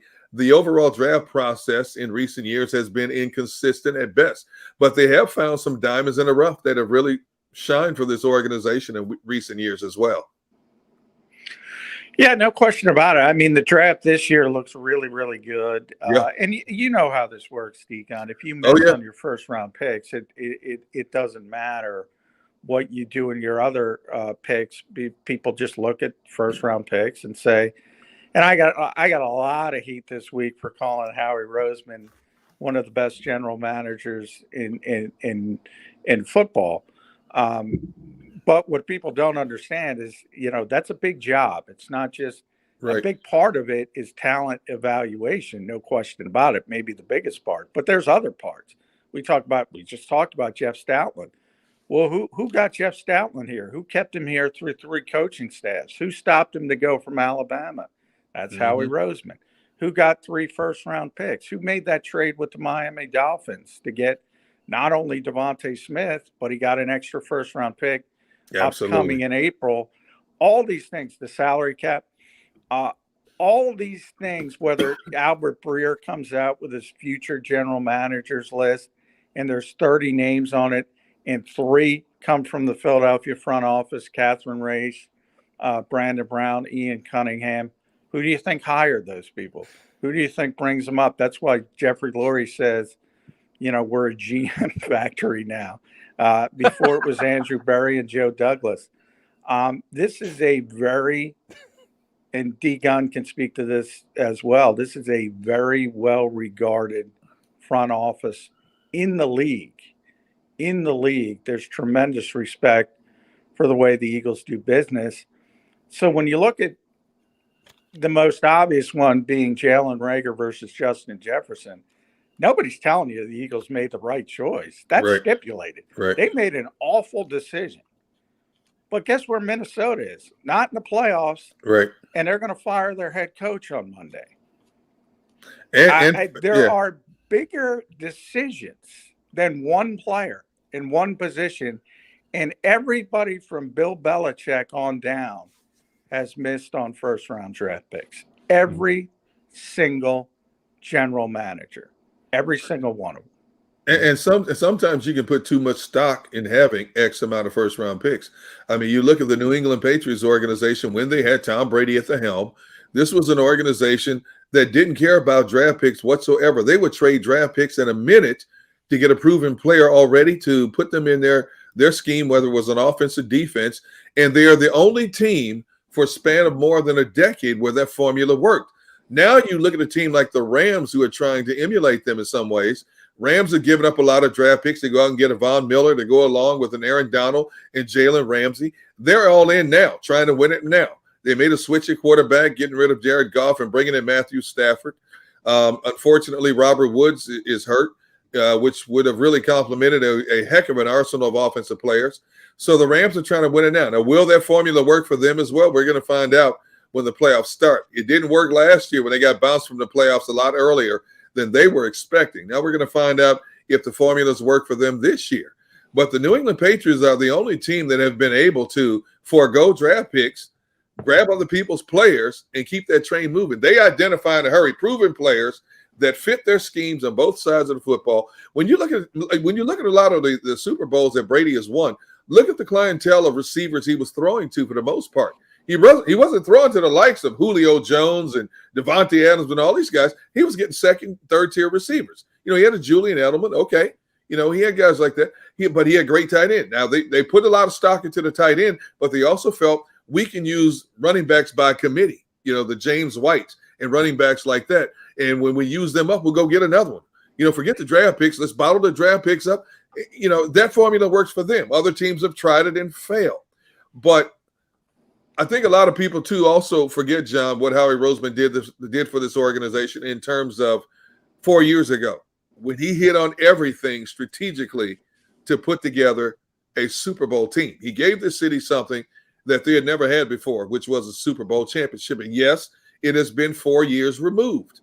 And, you know, no team is consistent, as John just talked about, when it comes to the draft. Some you hit, some you miss. The ones that Howie have missed on have been more glaring so in a lot of ways than some of the ones that he hit on. You know, and that's understandable when fans want instant results now. You know, we know that it no longer takes 5-6 years to build a winning team. Heck, we've seen teams go from the bottom of the barrel to the top in the next year. And I don't mean by winning at all, but being competitive and being in the conversation of playoffs. You know, because of the advent of parity in the National Football League, free agents moving around as much, better college talent overall coming out in the draft. You know, teams are getting better a lot quicker. You know, and Howie Roseman, you know, has been a part of that in terms of finding. I think he does a better job bringing in free agents consistently than he does drafting players. But he does deserve some of the credit. And people don't want to hear this, but he does deserve some of the credit for what this team has been able to do in 2021. Yeah, and 4 out of 5 years in the postseason for the Eagles. So no 7 question. Teams currently Absolutely. in the NFL have made the postseason 4 out of 5 years, or 5 out of 5 in the case Absolutely. of Kansas City. 7 teams in a 32-team league. Do the math. It's less than 25%. That's pretty good. Yeah. Not a lot of teams have that kind of consistency. And look, that doesn't mean you do everything right. It's easy It's absolutely correct to say this team missed on Jalen Reagor at this point. It's right. even more correct probably to say they missed on J.J. Arcega-Whiteside. Right. I still don't think to this day, and I think Nick Sirianni has done a tremendous job as a rookie head coach. I still don't think Doug Peterson should have been fired after winning a Super Bowl. All these are things that you could look at and say, that's not what I would have done. But when you measure their decisions, and I mean every decision, and Nick got a little, you don't see Nick get a little, got his back up a little bit today when somebody asked him about the COVID situation and the Eagles were trying to manipulate things. He said, no, they were sick. Bull, you know what? Uh-huh. The Eagles were trying to manipulate things, and they did it because the NFL changed their rules and they took advantage of the rules. Every little advantage the Eagles can get, they generally try to get, and they make better decisions on a consistent basis than most franchises in this league. And I'm going to say it. Now, Deacon's from Wisconsin, so they're the most spoiled people of all. I say this all the time because they have had Hall of Fame quarterback play for 33 consecutive years. Since 1992. And they expect it. And they don't know how the other half lives. Yeah, but see, John, here's a a big, pretty spoiled though. Yeah, but here's the bigger disappointment, John. If you only had Eagles, Green Bay is the only franchise that has only had 2 quarterbacks since 1992, but yet they've only been to 3 Super Bowls in that time frame. They won 2. But listen to what you're saying, Deacon. Only 3 Super Bowls. Right. Wow. I know what you're saying. Okay. I know what you're saying. New England's been to 100, but most organizations, most fan bases would take 3, be in the 3 Super Bowls. I agree. 2 Super Bowl wins and say thank you very much. Did we lose because him? Tom Brady exists? People think, oh, we should go out and win 7. We should go out. I mean, that's never going to happen again. And remember, the one, you mentioned the receivers and the Patriots. The one year they had a receiver, Randy Moss. Yep. Brady and Moss, I think it was 23 touchdowns. Yeah. They were 16-0. Yeah. That was the best Patriots team of them all, and they didn't win the Super Bowl. Nope. Hey, just thank goodness we're not the Cleveland Browns. Since 1999, the Cleveland Browns have had, 29 different starting quarterbacks? Think about that. You're not the Cleveland Browns. It may not be what you want here in Philadelphia, but you are far from being the Cleveland Browns organization. Yeah. John, you mentioned Nick Sirianni, and I feel like you always have good insight into, what he's like. You've been talking with him in these pressers and more throughout the season. What is your confidence level in Nick Sirianni and his mindset going into his first playoffs as an NFL head coach? Anytime you have a rookie head coach, and we've seen it throughout the season, you're learning on the job. It's a big job. It's in a lot of ways, I compare it to being president of the United States. No matter what anybody says, there's no experience for it until you get the job, because I've talked to so many head coaches and they all say the same thing. They say, I didn't know how much time I would have to spend on whether it's, media relations, community relations, doing things outside the building, in the community, how much time they had to spend away from football. Whereas coordinators, it's all X's and O's. You just work on game planning. It's football 24/7, and it takes them away. And he's been learning, and he said this exact same thing when we asked him, what has been the most difficult part of it. And I think 90% of coaches say the same thing. But he's gotten better and better, and that's what you love to see. And you don't see the mistakes repeated time after time, and that's positive as well. But once you hit the playoffs, and again, who's it going to be against? It's still the most likely scenario is going to be Tampa Bay, and you're dealing with Bruce Arians and Tom Brady, and that's difficult. That's a difficult matchup, and it could be the LA Rams, and Sean McVay has been to the playoffs now a number of consecutive years. Arizona would probably be a better matchup because of Cliff Kingsbury, and he's has a little more experience as an NFL head coach, but doesn't have a ton of playoff experience. So it's something he's going to have to go through, and it's something he's going to have to learn. But I think he's done a wonderful job. I think he's the best rookie head coach in this league, in this hiring cycle. And I got to give Jeffrey Lurie credit because, a lot of people killed him when he hired Nick Sirianni, and he had that first presser. You go all the way back to that. And one thing about Jeffrey, he's been very good with these coaching hires, dating back to Ray Rhodes, obviously Andy Reid, even Chip Kelly, his first year, 10-win team, playoff team, and obviously Doug Peterson and now Nick Sirianni. He generally gets these things right. My question is he going to have the patience to live and I'm talking about Jeffrey Lurie now, to live through these growing pains, because he's been here for 26 years. He's owned this team for over a quarter century now. And he was very understanding that continuity is best when Andy Reid was here. And ever since Andy Reid has left, he seems to have grown more impatient, more willing to jump at the first sign of trouble. I hope he learns from what happened with Chip Kelly and what happened with Doug Peterson. I mean, 3 years. I remember being in Minneapolis and I said, well, Doug's got a lifetime dispensation card. He just won the Super Bowl for Philadelphia. Turns out lifetime was 3 years. I mean, is Nick Sirianni going to win a Super Bowl? And how quickly does that patience start to wear thin? I hope Jeffrey Lurie learns from what he just went through and understands that it's a process. And because I think he's got a good coach. Yeah, I hope the biggest thing that Jeffrey Lurie has learned is when to back off. The mistake they made with Doug Peterson was, see, there are teams that are organizational run and there are teams that are head coach run. And the Eagles are like the Dallas Cowboys. That's an organization-run team. The Eagles want to have their front office wants to have a lot of say-so in the 53-man personnel, in things like that. And it didn't bode well with Doug anymore, especially after he won a Super Bowl, where they still wanted to have a hand in who his coaches were, how the roster was set, so on and so forth. And Doug said, "You know what? I'm tired of this."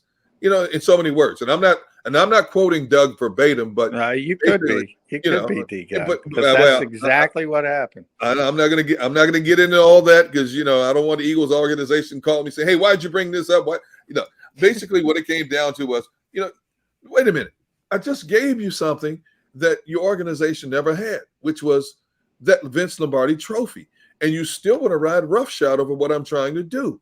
You still want to handpick certain entities in what I do.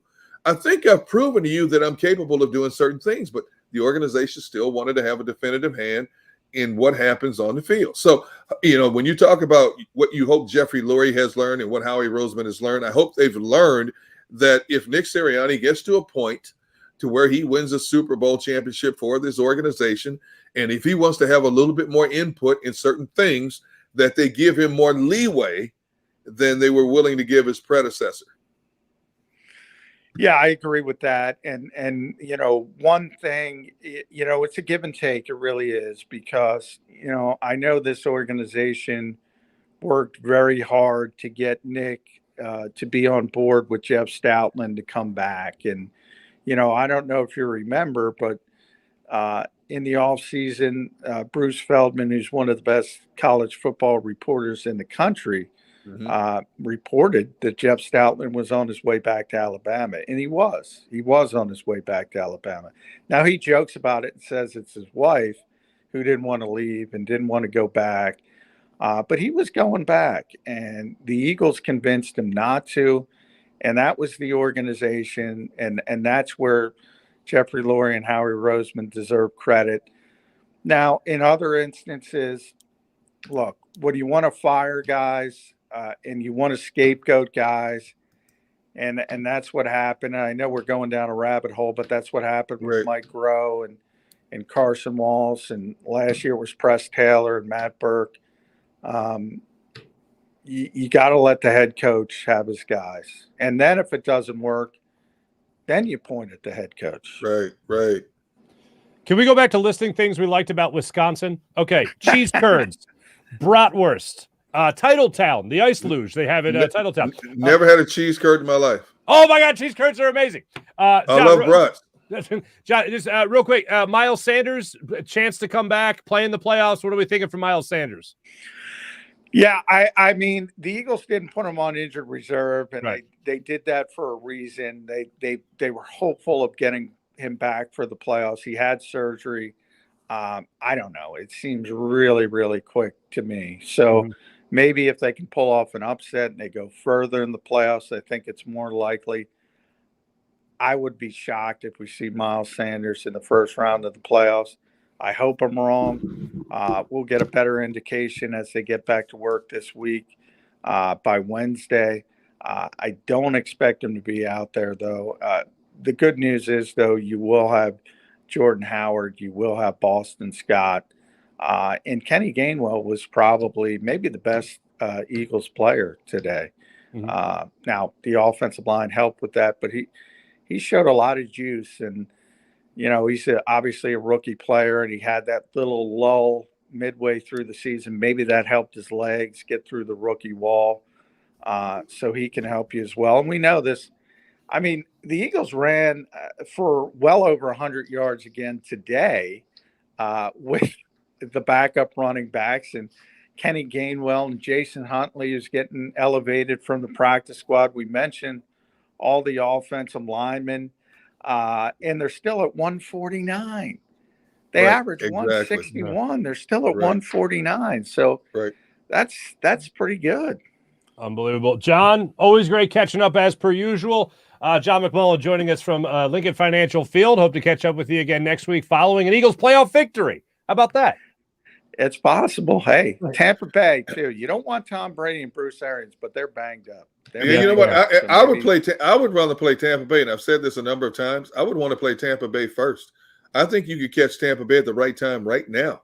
There's no Chris Godwin. Antonio Brown is basically, messed himself up. He's not there anymore. Mike Evans is playing with a hamstring issue. The back end of their defense has been banged up. Leonard Fournette's injury. And we know Tom Brady can win with, guys coming off the bus. But I think if you were fortunate enough to catch Tampa in the first round right now, you might catch them at a very vulnerable moment if all of these guys are still injured. So I would take my shot against Tampa right now. Yeah, well, I'm told you don't spit in the wind and you don't tug on Superman's cape, but I'm going to spit in the wind. I agree with you. I'd rather have Arizona because of Cliff Kingsbury. But other than that, I would say then Tampa and say, hey, tug on that cape, see what happens. Yeah, I agree. And I think there's one other thing we should appreciate, and I don't want to start a rumor mill, but we could, like Devin's laughing, like here goes D-Gun stirring up trouble again. No, but I'm being as sincere as I can possibly be. We should enjoy the presence of Jason Kelce because we don't know if this could be. It could have been his last game at Lincoln Financial. We don't know. Was this his last game? Bonus question here. We don't know. D-Gun and John and everyone weigh in. Was this his last game at the Link? I'll let John go first. I think he's coming back to play next year. I think he had a lot of fun this year. I will say this, though. He does not want to play under these COVID restrictions again because what he enjoys most is the camaraderie in the locker room and being with the guys. And if they have to be separated from each other, I don't think he has a lot of fun. So he always takes, sort of some time after the season to see how his body feels. He will let the Eagles know by the start of the new league year what he plans to do. And it's up to him. If he wants to come back, he's going to be the starting center for the Eagles. They're going to work out a deal. And if he wants to walk away, he wants to walk away. But I do know he wants to start thinking about the Hall of Fame, and he might need another all-pro team or two, and that might egg him on to keep playing a little bit longer. Mm-hmm. John McMullen, thank you, brother. Appreciate you coming on as per usual, my friend. Thanks so much. All right, thank you. Absolutely. John McMullen joining us right there on the live post-game show brought to you by Mesa and Associates. I blacked out for like 10 minutes of that. Were we praising Howie Roseman? Was Howie Roseman being praised? Was there an amount of time that we spent with Howie Roseman? How great he is all of a sudden? No. We didn't say how great. No. See, there you go. That's what happens when you drink one too many espresso. That's what happens when you combine espresso with that stuff behind you on the shelf. That's what I told you to stop this, man. Go to rehab. Something. Get this fixed. It's called an espresso martini, first of all, and great choice. And D-Gun, I was laughing because our producer is like in the other channel saying D-Gun and John are having a powwow. You guys are really bonding over Howie Roseman. I didn't want to. Mark and I were like, all right, we're just gonna let him go. No. I think we have chastised Howie, and rightfully so, on a number of issues. But I do think we have also not given credit to Howie where credit is due in certain situations. And that's all I'm saying. You look at some of the talent they have found. They have found some young talent. They have missed on some young talent as well. There's not a front office in the National Football League that doesn't miss on talent. You hope you get it right more than not. And some teams get it right more than not. Where Howie is concerned in this organization, they've changed the scouting staff several times. They've changed their approach to critiquing players. And unfortunately, the results have been inconsistent. But they have hit on some young players. And this draft in particular this year could be a good draft overall for this team down the road. That's all we're saying. See, that's what happens when you black out. You miss pertinent information. The Radisson Hotel, Appleton is nice. I like Appleton, Wisconsin. Stop. That's where Harry Houdini's from Appleton. There was the Harry Houdini museum is there. The only good thing about that hotel is the Vince Lombardi Steakhouse. That's it. It's the only thing that's good about that. These are all things I know about Wisconsin. Anyway, when we come back, ladies and gentlemen, we're going to play a little game with you fine people. We're going to play a little game called Actual Player or Fake Player. We're going to have a little fun with the guys that actually played in tonight's game. Some names you might not recognize, some names you might actually recognize. But we are presented by Ocean Casino Resort. Book your summer of 2022 weekend at Ocean Casino. Book it now. Go for the live shows. Go for the win. Summer of 2022 will be off the chain. So make sure you check it out, Ocean Casino Resort. More live post-game show when we return.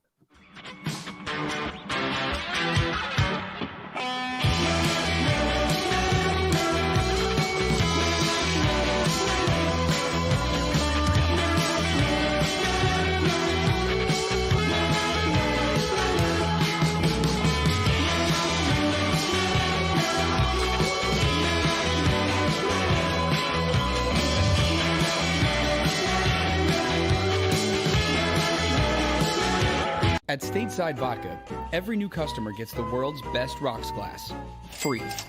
What's that? A rocks glass? You're telling me that bottle is cut in half? You could say that. Holy shit. The glass is for cocktails, right? It's for this, and that. Is the length of the glass equal to your... You betcha. But is it made out of... Glass? Yeah, okay, but is the rip... Smooth? Will you stop doing... That? I'm the professional here. And you're telling me I can get one of these glasses for free? That's right. One free rocks glass per customer with each first-time purchase of Stateside Vodka. All from the company that's highly awarded. 0 carbs, 0 sugar, and deliciously tasting vodka. So good, it just disappears.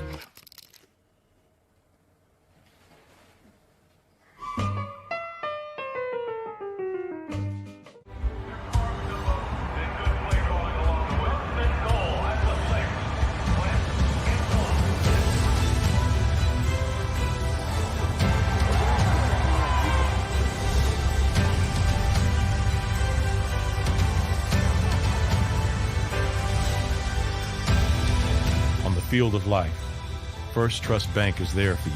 Champions on 3. 1, 2, 3. Because Philadelphia dreams deserve a Philadelphia bank. When it comes to the fight against insurance companies, large corporations, and the healthcare industry, injured victims are always the underdog. But that doesn't worry us. At Messa & Associates, we're an injury law firm from Philadelphia, and we come to fight. Our clients know that they've got representation with a chip on its shoulder, and it's the same chip that makes Philly the toughest city in the country. Call 215-568-3500 or visit us online at messalaw.com. Messa & Associates, the toughest injury firm in Philadelphia. Go for the midnight dares. Go for the game. Go for the hits. Go for the fans. Go for the win. Go to Ocean Casino Resort. Book your trip at theoceanac.com. The live postgame show is powered by IBEW Local 98.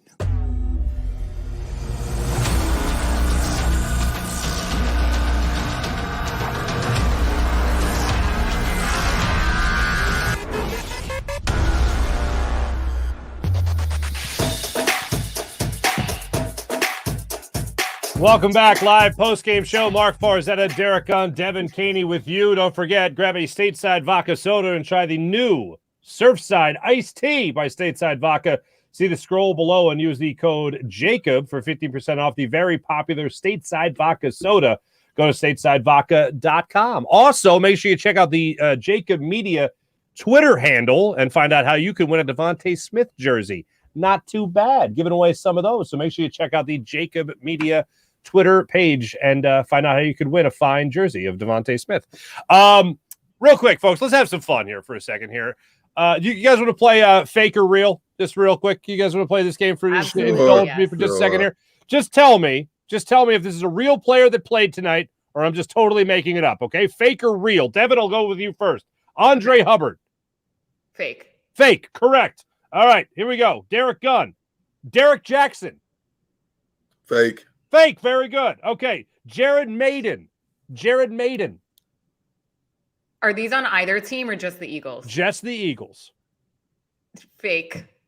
It's real. Come on. There we go. First one. All right. We were doing so well. We were 2 for 2. Here we go. All right. Gunner, Mike Caputo. Fake. Fake. Good Lord, my friend. Devin, Mac McCain. Real. Very real. He's a real Very human. real. Very real. Gunner, Patrick Johnson. Real. Oh my goodness gracious, Gunner, look at you. All right, next one up here. Devin, Noah Tagawi. Real. You're damn right it is. If I can't pronounce it, probably it's a real name. Very good. Let's see what else do I have here. Oh, this is a good one here. Christian Ellis, Gunner. Christian Ellis. Fake. I got you on one. That's I know. Oh, that means we're tied. That means we're tied. Oh, dead heat. Dead heat. All right, here we go. Show of hands. I'll watch you guys for show of hands if you want to chime in first. It's a 50-50 either way. Kerry Vincent. Real. Gunner nailed it with the real one.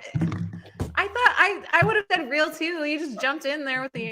I don't play fair. I play to win. All right, here we go. Devin, try to tie it up one more time. Here you go. Oh, real boy. or fake? Bobby Williams. Fake. You got it. Now, next time we're together, we'll have a chicken eating contest or arm wrestle or something.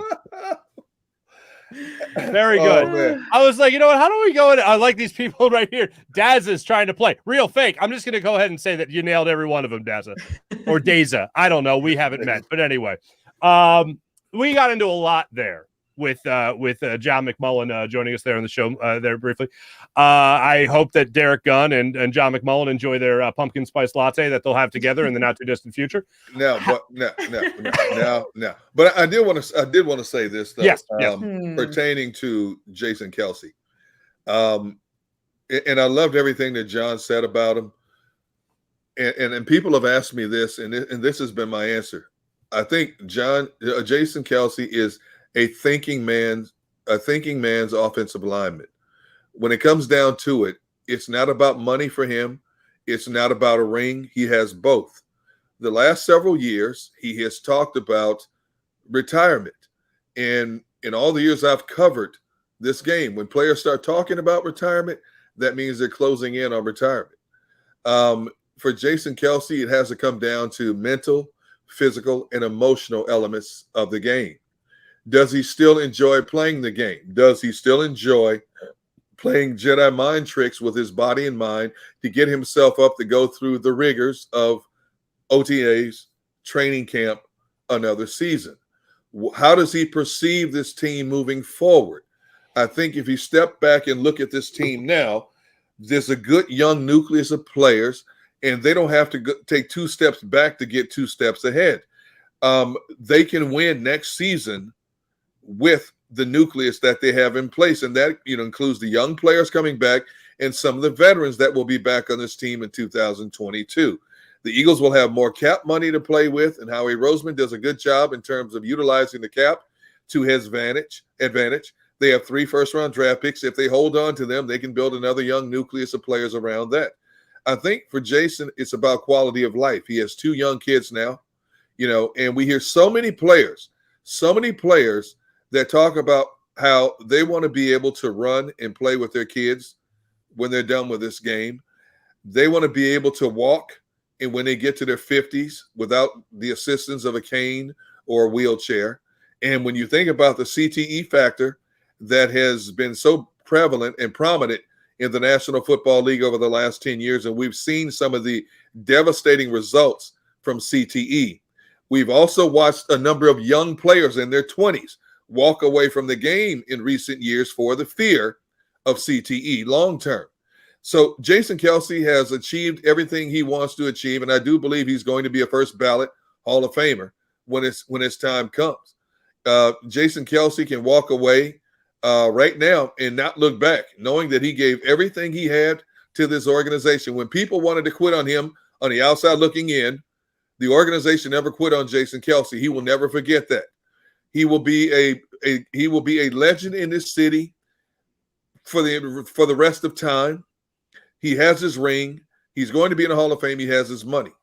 If Jason Kelce decided to walk away from this game after the season, you know what? More power to him for deciding when it was time for him to walk away instead of the game pushing him out like so many players are pushed out because they've overstayed their welcome.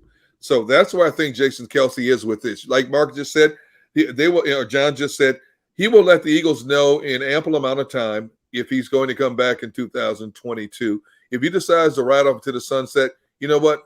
Kudos to Jason Kelce for what he's been able to accomplish and what he left the city of Philadelphia. I blacked out again after you said first ballot Hall of Famer. I'm all for that. Whatever puts him at any podium. Man, you need to go to rehab, man. You really need to get to rehab. It's not from that. It's from just being blown away by these opinions. But no, it's not many people will give him that credit. And I look, I'm rooting for it, that he gets into the Hall of Fame first ballot. I certainly think he is worthy of that. You look at all he's accomplished individually. He's won a Super Bowl. Look at all the guys he's been a center for that have had great careers as well. Certainly, I think a guy, and I still do not, I can't really think of any offensive lineman that get off the line of scrimmage the way he does. And next thing you know, he's 20 yards down the field. So that in itself, he excels at. As far as whether or not he will be back next year, it was starting to turn. And Devin, when you brought it up, I'm glad you mentioned it.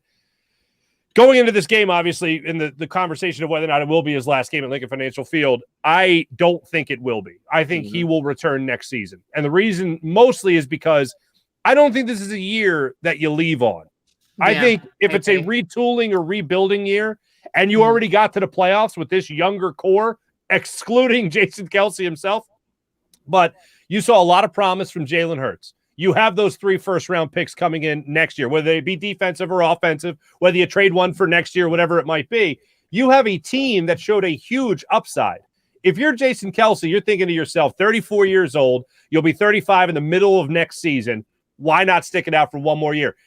I think that he really likes Nick Sirianni. I think that this coach has really identified well with this locker room, more so than a lot of us anticipated he would. But what's really amazing is that Doug Peterson is a former player.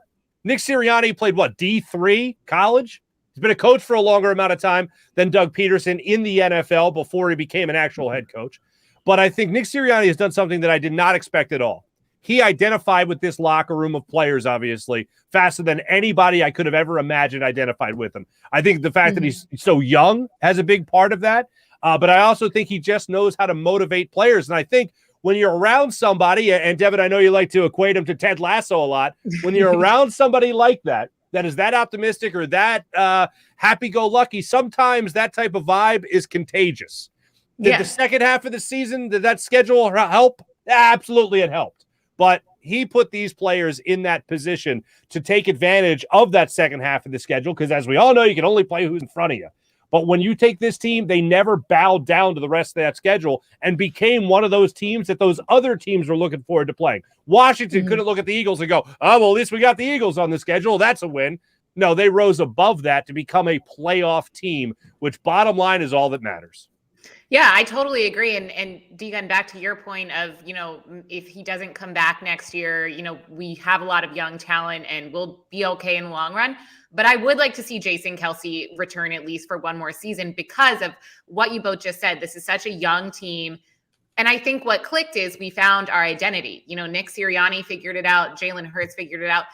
And Jason Kelce led them in that direction. We all saw his speech last week that had everyone on their feet, literally just casual fans saying it was the most inspirational thing they've ever heard. I think they even played it on the ESPN broadcast again tonight. So you realize how important he is. And going back to Nick Sirianni's fertilizer plant speech that we all made fun of until Jason Kelce broke down a huddle with flowers and everyone's all in on it. I think his role, obviously he's incredible on the field, but his role as a leader on the team is so important. And I think he needs one more season to help this team. Like Mark, you just mentioned, we're going to draft new players. We're going to get players in free agency in the offseason. And if we're already making it this far, then I think Jason Kelce is a necessary component to go even farther next season.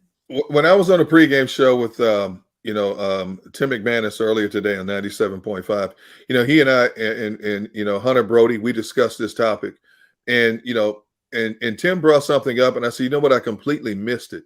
If you really look at the whole season, Jason Kelce has been more emotional in press conferences than we've ever seen him before. Not just once, not just twice, but 4 or 5 times this season. Is that a sign that he knows he's about to ride off into the sunset? I'm not saying he is. Remember the Chiefs game? He was crying. There you go. With his brother, yeah. There you go. I mean, think about this. A lot of times when you get to that point, is this the swan song? Now, I'm 50-50 on the fence.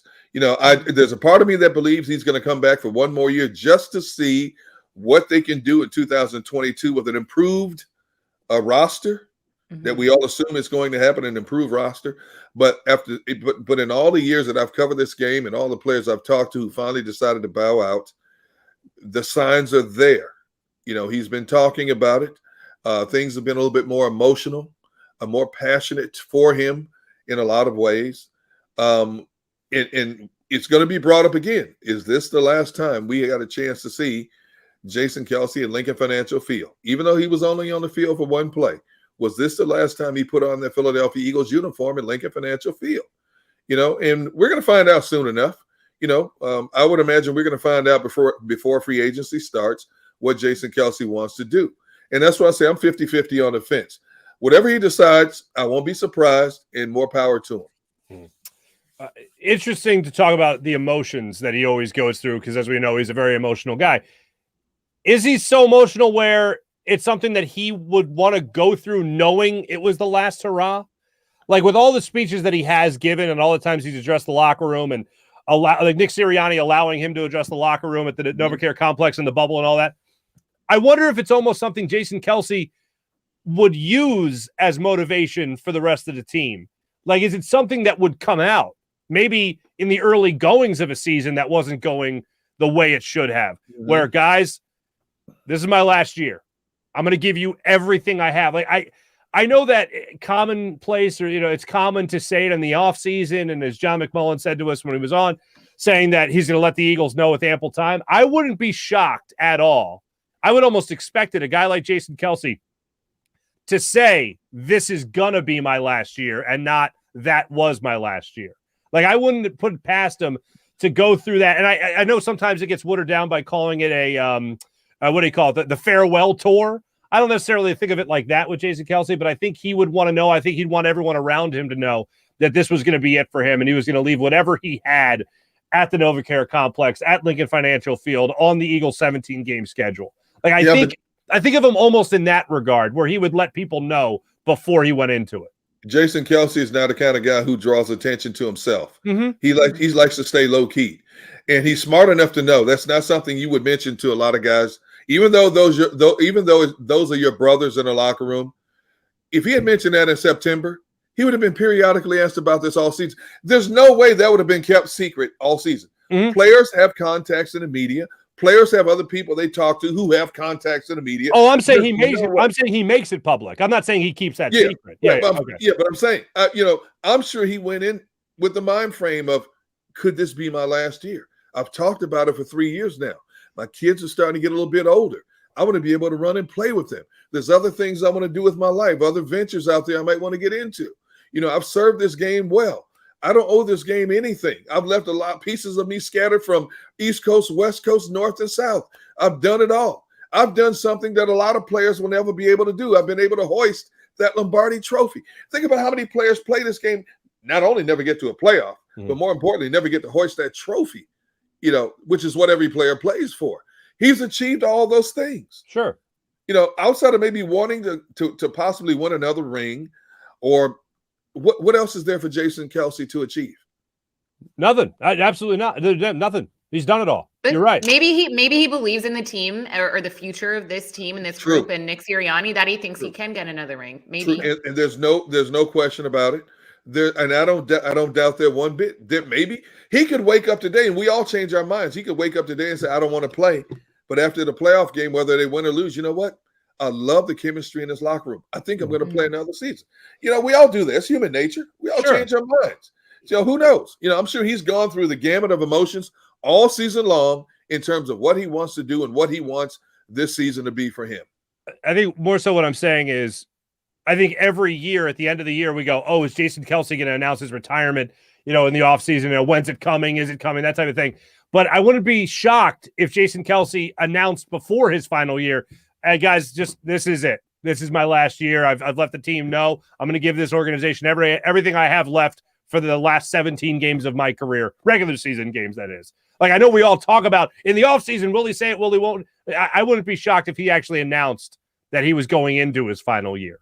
Like, for Jason Kelce, that wouldn't shock me. No, but as I said a few moments ago, I don't think Jason Kelce would announce that to the organization for fear of bringing extra attention to himself before a season, is what I'm saying. I wouldn't, from what I know about a Jason Kelce, he doesn't want the individual attention. It's never about him. And even when I've talked to Jason Kelce about individual accolades, D-Gun, you know what? I get where you're coming from, but that's not what I'm about. I get that. He doesn't want it to be about him. And if you put that out there for an organization, it's not going to be kept secret for an entire season. In this world of social media we live in, nothing's secret forever nowadays. We all know this. Yeah, you're giving ribs to agents and stuff. Wait. You have no confirmation that I've ever given any agent ribs. I have my sources. No, you kind of said it. You indirectly said it earlier. No, unless you show pictures or videos, it doesn't exist. That's my story. I'll work on that. I'll work on that. Noted. I have sources too, Z-Gun. I'll ask around. Don't worry. I guarantee you will never find a picture or video of me ever giving ribs to an agent. I'm just telling you. It doesn't exist. All right. Agree to disagree. All right. If either one of you can find this video or picture and I can verify that it's not doctored up, you have a front row seat at my table for ribs. The challenge accepted. I've gotten pretty good at Photoshop. Go ahead. But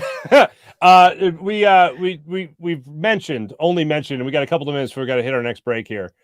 Do you think Kenny Gainwell playing as well as he played tonight? And granted, it's good tape. And anytime a player gets the football, they got to give you good tape. There's already questions about Miles Sanders' future with the Eagles. If he doesn't play in the playoffs, what are the odds we see Miles Sanders back here next year versus not seeing him back here next year? I think this organization would do everything in its power to get a Miles Sanders back here. Okay. And I think you can get him for modest money. You're not going to have to break the bank to get a Miles Sanders back here. It all depends. Does Miles want to come back here and be a role player and share the spotlight, or is he looking for a place where he can be the man? That's what it's going to come down to. Now, if they wanted to, they could slap a tag on them if they wanted to, but I don't think they would do that. And we've seen and it's shown that you don't need one running back like a lot of teams do for your offense to run, for this machine to run well. You can plug and play a lot of different types of running backs in this offense, and if you stay true to this running game, it's going to be effective. So, Miles is going to have to understand that, look, you're not going to break the bank here in Philadelphia. We're going to try to take care of you and fulfill some of your dreams financially. But if you decide to move on, hey, we wish you well. We'll just bring in another one. But do you think it'll be his decision? Like, I would think that maybe the Eagles they're already so deep at that position that maybe they don't need him. I don't know. There's a possibility, but it depends on what kind of relationship this organization has with his agent. And what kind of numbers the agent's looking for compared to what kind of numbers realistically the Eagles are looking to pay a running back when they have other areas to address in the offseason. That's what it comes down to. Yeah. I mean, I think if we keep running the ball like we are next season, which who knows, because we all know it's not what the organization wants. They want pass happy, but right. He'll stay. If it's like what it was at the start of this season where we run the ball 2 times in 1 game total, then if I was a running back, I wouldn't want to be on this team. I'd want to be on a team that uses me. I think, I'm being corrected here, and you're right. It's going into his last year of his rookie deal. He's going into his rookie year. So my mistake. You're right, Lamar, and I was looking it up at the same time. Lamar, thank you. But yeah, so I guess next year would be the prove it year for Miles Sanders after that. Mark, your comment. It's 1 a.m. You guys are getting weird. They are getting weird in the chat. They are getting weird, Devin. It's getting a little weird in the chat. That's the easiest way I could come to a co-host defense. All right, you know what I'm saying? Anyway, and it's not you, Gunner. All right, so when we come back, we're going to give you our game balls for this game and maybe even for the season when it comes to the big turnaround that the Eagles had this season. So that's when we come back here on Live Postgame Show.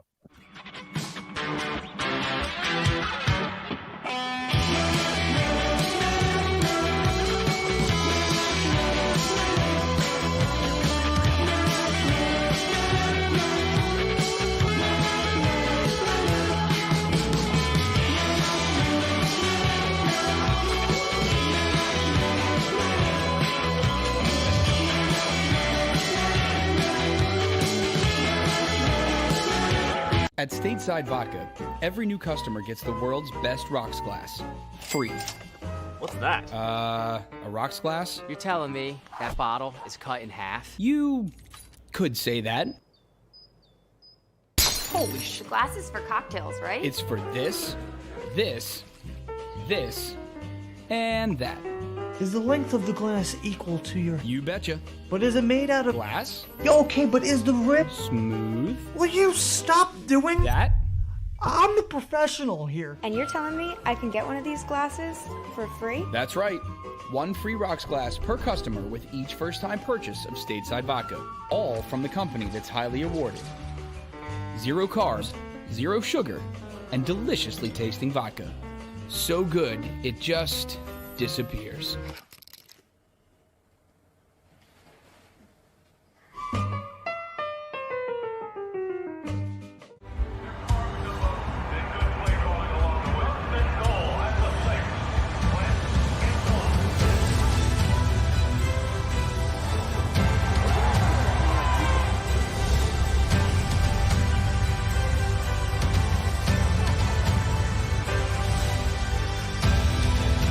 Field of life, First Trust Bank is there for you.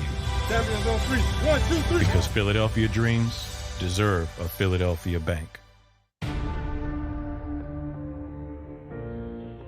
When it comes to the fight against insurance companies, large corporations, and the healthcare industry, injured victims are always the underdog.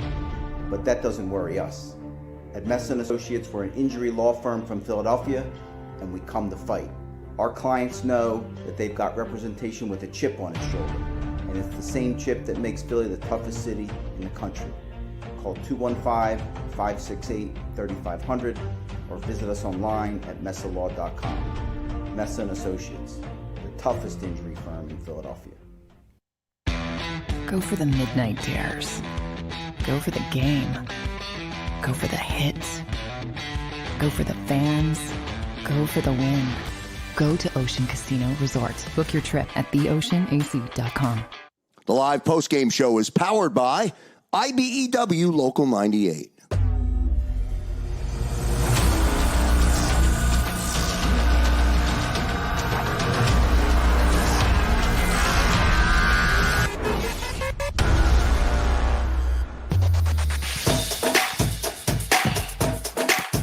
On the heels of a 51-26 loss to the Dallas Cowboys, the Eagles end their season with a record of 9-8, which just feels weird to say in a 17-game schedule. And the Dallas Cowboys end their season at 12-5. Eagles sitting in the 7th seed right now, looking for the opportunity to maybe move up in the 6th if they would have won. They didn't. 49ers play the Rams tomorrow. 4:25 kickoff, if I'm not mistaken. So we'll see how the Sunday fares and see who the Eagles exactly take on in the first round of the playoffs. But Devin, I have to make this public because it's a great point by you. This could be the last time we're talking about the Eagles in any sense of a positive light. I know, and it's really sad. And I don't want to sound bleak with that. I was saying it actually for context, like in our Slack channel. I was saying this could be the last time that we're happy talking about the Eagles because, guys, I thought this was going to be our last show. I did not think the Eagles were going to make the playoffs if you asked me even just a few weeks ago. So I'm grateful to get another week, another show in with you guys, but we could also be kind of sad or pissed off next time we talk. Well, I mean, Lauren knows G-Gun's not talking to us in between games. He pretends he doesn't know us. Well, I mean, it made the rounds. It made the rounds. The Brandon Graham telling us this team was going to make the playoffs, and we were like, you fool. I think that's what we all said at the same time. You fool. And then sure enough, here they are making the playoffs. But nonetheless, yes, we were talking about a 9-win team all of a sudden. Hey, wait a minute, Devin. Have you ever reached out and tried to talk to me in between games? Hey, D-Gun, how you doing? What do you? No. Have you? No. So that goes both ways. Do a wellness check on you every few days. That goes both ways, you know. Hey, D-Gun, how's it going? You doing okay? And my response would be, who is this? How did you get my number? That's what he tells me, Devin, when I call him, and he goes, "What do you want?" And I said, "I just called to talk. What's up? Which is a lie. How are you? How's everything going?" It is a lie. Okay. You know why? Because I know you well enough not to do that. That is so wrong on so many levels. If I ever called you just to chit chat, you'd be like, "What? What?"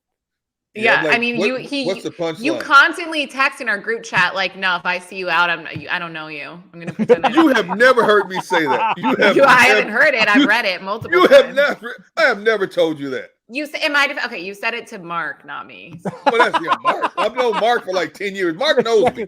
I wouldn't say that to you. So you don't know me. I wouldn't offend you like you. You would think, man, what a bleep he is. He would do that to me in public. See, you don't know my sense of humor. Mark and I, we go back and forth 10 years. Yes, sir. There's no punches pulled between us. We I would take a different approach. Yes, of course. Yeah, right. You're like a good coach. You're like a good coach. You know what players need to be yelled at? You know what players need to be coddled a little bit. You know what I'm saying? There you go. There you go. I need to be coddled. No, wow. I'm just saying attacked players from all angles right now. I am. You see how she twists things? That's why I don't say anything. You can't win. I just leave it alone. You're not going to win.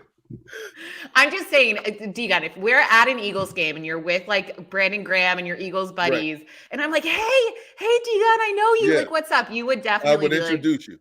No, I would introduce you. Anybody who knows me knows you're flat out lying right now. I go out of my way to introduce you. You're a kind-hearted man. I know you would, and I'm just giving you a hard time, and I appreciate. No, I appreciate that because this is a side of you I like to see. It's hard to know which way you can go. Sometimes you don't want to offend somebody, with a certain sense of humor until you get to know people. Mark and I, there's no punches pulled. We've known each other a long time. We know anything that we say to each other, no matter how harsh it may sound. We don't mean it. No, it's just love. It's love. It's just the way it is. Yeah, exactly. That's all right. I used the word love, but Derek didn't, but whatever. Anyway.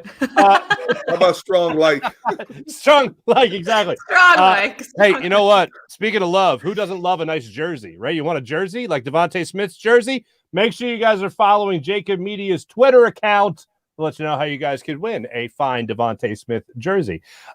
Game balls, ladies and gentlemen. Game balls. Who wants to go first? Who's got a game ball? Ladies first, since I'm just such a mean person who would ignore them in public. So ladies first. I think I have to give my game ball to our guy, Kenny Gainwell, Kenny G. Like I said, I was excited I could say his name again in this program. It's been a minute. He didn't fumble the ball once, got a touchdown or two. I'm happy for him. I thought he did well. He proved himself. You can stay on the roster. There you go. There you go. You can stay on. Gunnar, who do you got? I am torn between Jason Kelce extending the consecutive game streak and Devonta Smith. And Devonta Smith breaking D-Jack's rookie receiving record. Because the Eagles completely flipped the script and started running the ball more than they passed the ball, and Devonta still broke that record, I'm going to go with Devonta Smith in this case. Devonta Smith gets it. Okay, there you go. Although I did not agree with his decision to not play the starters at all, offensively speaking, when it came to the Eagles, or when it came to this game tonight, I got to give all the credit in the world to Nick Sirianni. It was an about face of game plan, a huge adjustment that he made midway through the season to start trusting his running game and his offensive line. We have seen coaches time and time again, whether that be Doug Peterson, whether that be Andy Reid, whether that be Chip Kelly, whoever it is. We've seen coaches ignore the run, abandon the run. Nobody did it more so than Nick Sirianni in his first 7 games coaching this team. Second half of the season, he said, Jeff Stoutland, I'll follow you and the guys you coach. And he followed his running backs. He followed the athleticism and allowed Jalen Hurts to develop his other skills by relying on his athleticism first, then becoming a better overall all-around quarterback later in the year because the coach made an adjustment. So I give the game ball to Nick Sirianni for what he was able to do really for this entire season with his Philadelphia Eagles team. Devin Caney, Derek Gunn, a blast during a 17-game schedule. We got one more at least. We got one more at least. One more at least. So excited. Maybe this isn't the last time we talk positively about the Eagles. Yeah. How about that? I know. Maybe not. I don't want to put out that bad juju. And guys, we stayed awake. We made it. Right. We stayed awake the whole 2 hours. So Ring a ding ding. Damn right we did. Stop drinking espresso now, though. Oh, no. I'm not going to sleep tonight. No. Anyway, everyone that participated in the chat as well, you guys are awesome. Thanks so much for that following throughout the season. We got one more at least coming up here on the JAKIB Media YouTube channel as well. I want to say thanks to Xander Krause. Did a great job producing the show as well. Derek, Devin, see you guys in a week. We'll find out who the Eagles play tomorrow. So we'll check that out. To everyone watching on the JAKIB Media YouTube page as well as 6abc.com, thanks so much for joining us. Don't forget, we're exclusively presented by Ocean Casino Resort. Book your summer of 2022 weekend at Ocean Casino. Book it now and go for the live shows. Go for the win. The summer of 2022 will be spectacular. Have a great rest of your week, everybody. Take it easy.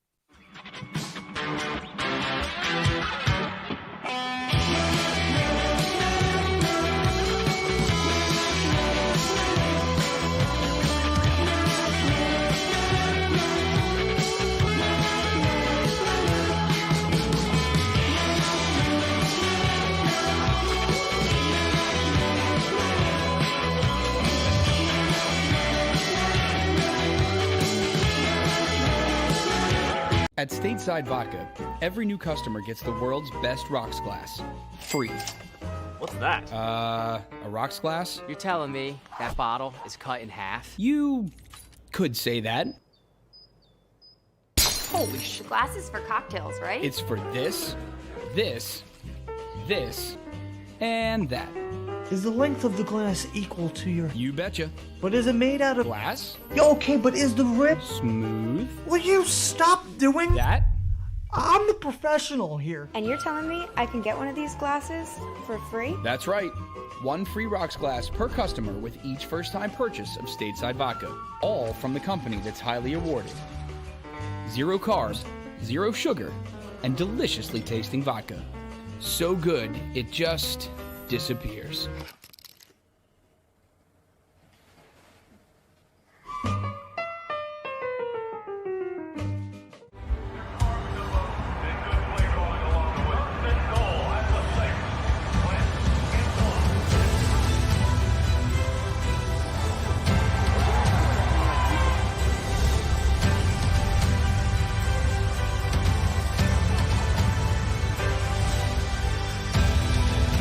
Field of life, First Trust Bank is there for you. Champions on 3. 1, 2, 3. Because Philadelphia dreams deserve a Philadelphia bank. When it comes to the fight against insurance companies, large corporations, and the healthcare industry, injured victims are always the underdog. But that doesn't worry us. At Messa & Associates, we're an injury law firm from Philadelphia, and we come to fight. Our clients know that they've got representation with a chip on its shoulder, and it's the same chip that makes Philly the toughest city in the country. Call 215-568-3500 or visit us online at messalaw.com. Messa & Associates, the toughest injury firm in Philadelphia. Go for the midnight dares. Go for the game. Go for the hits. Go for the fans. Go for the win. Go to Ocean Casino Resort. Book your trip at theoceanac.com. The live postgame show is powered by IBEW Local 98.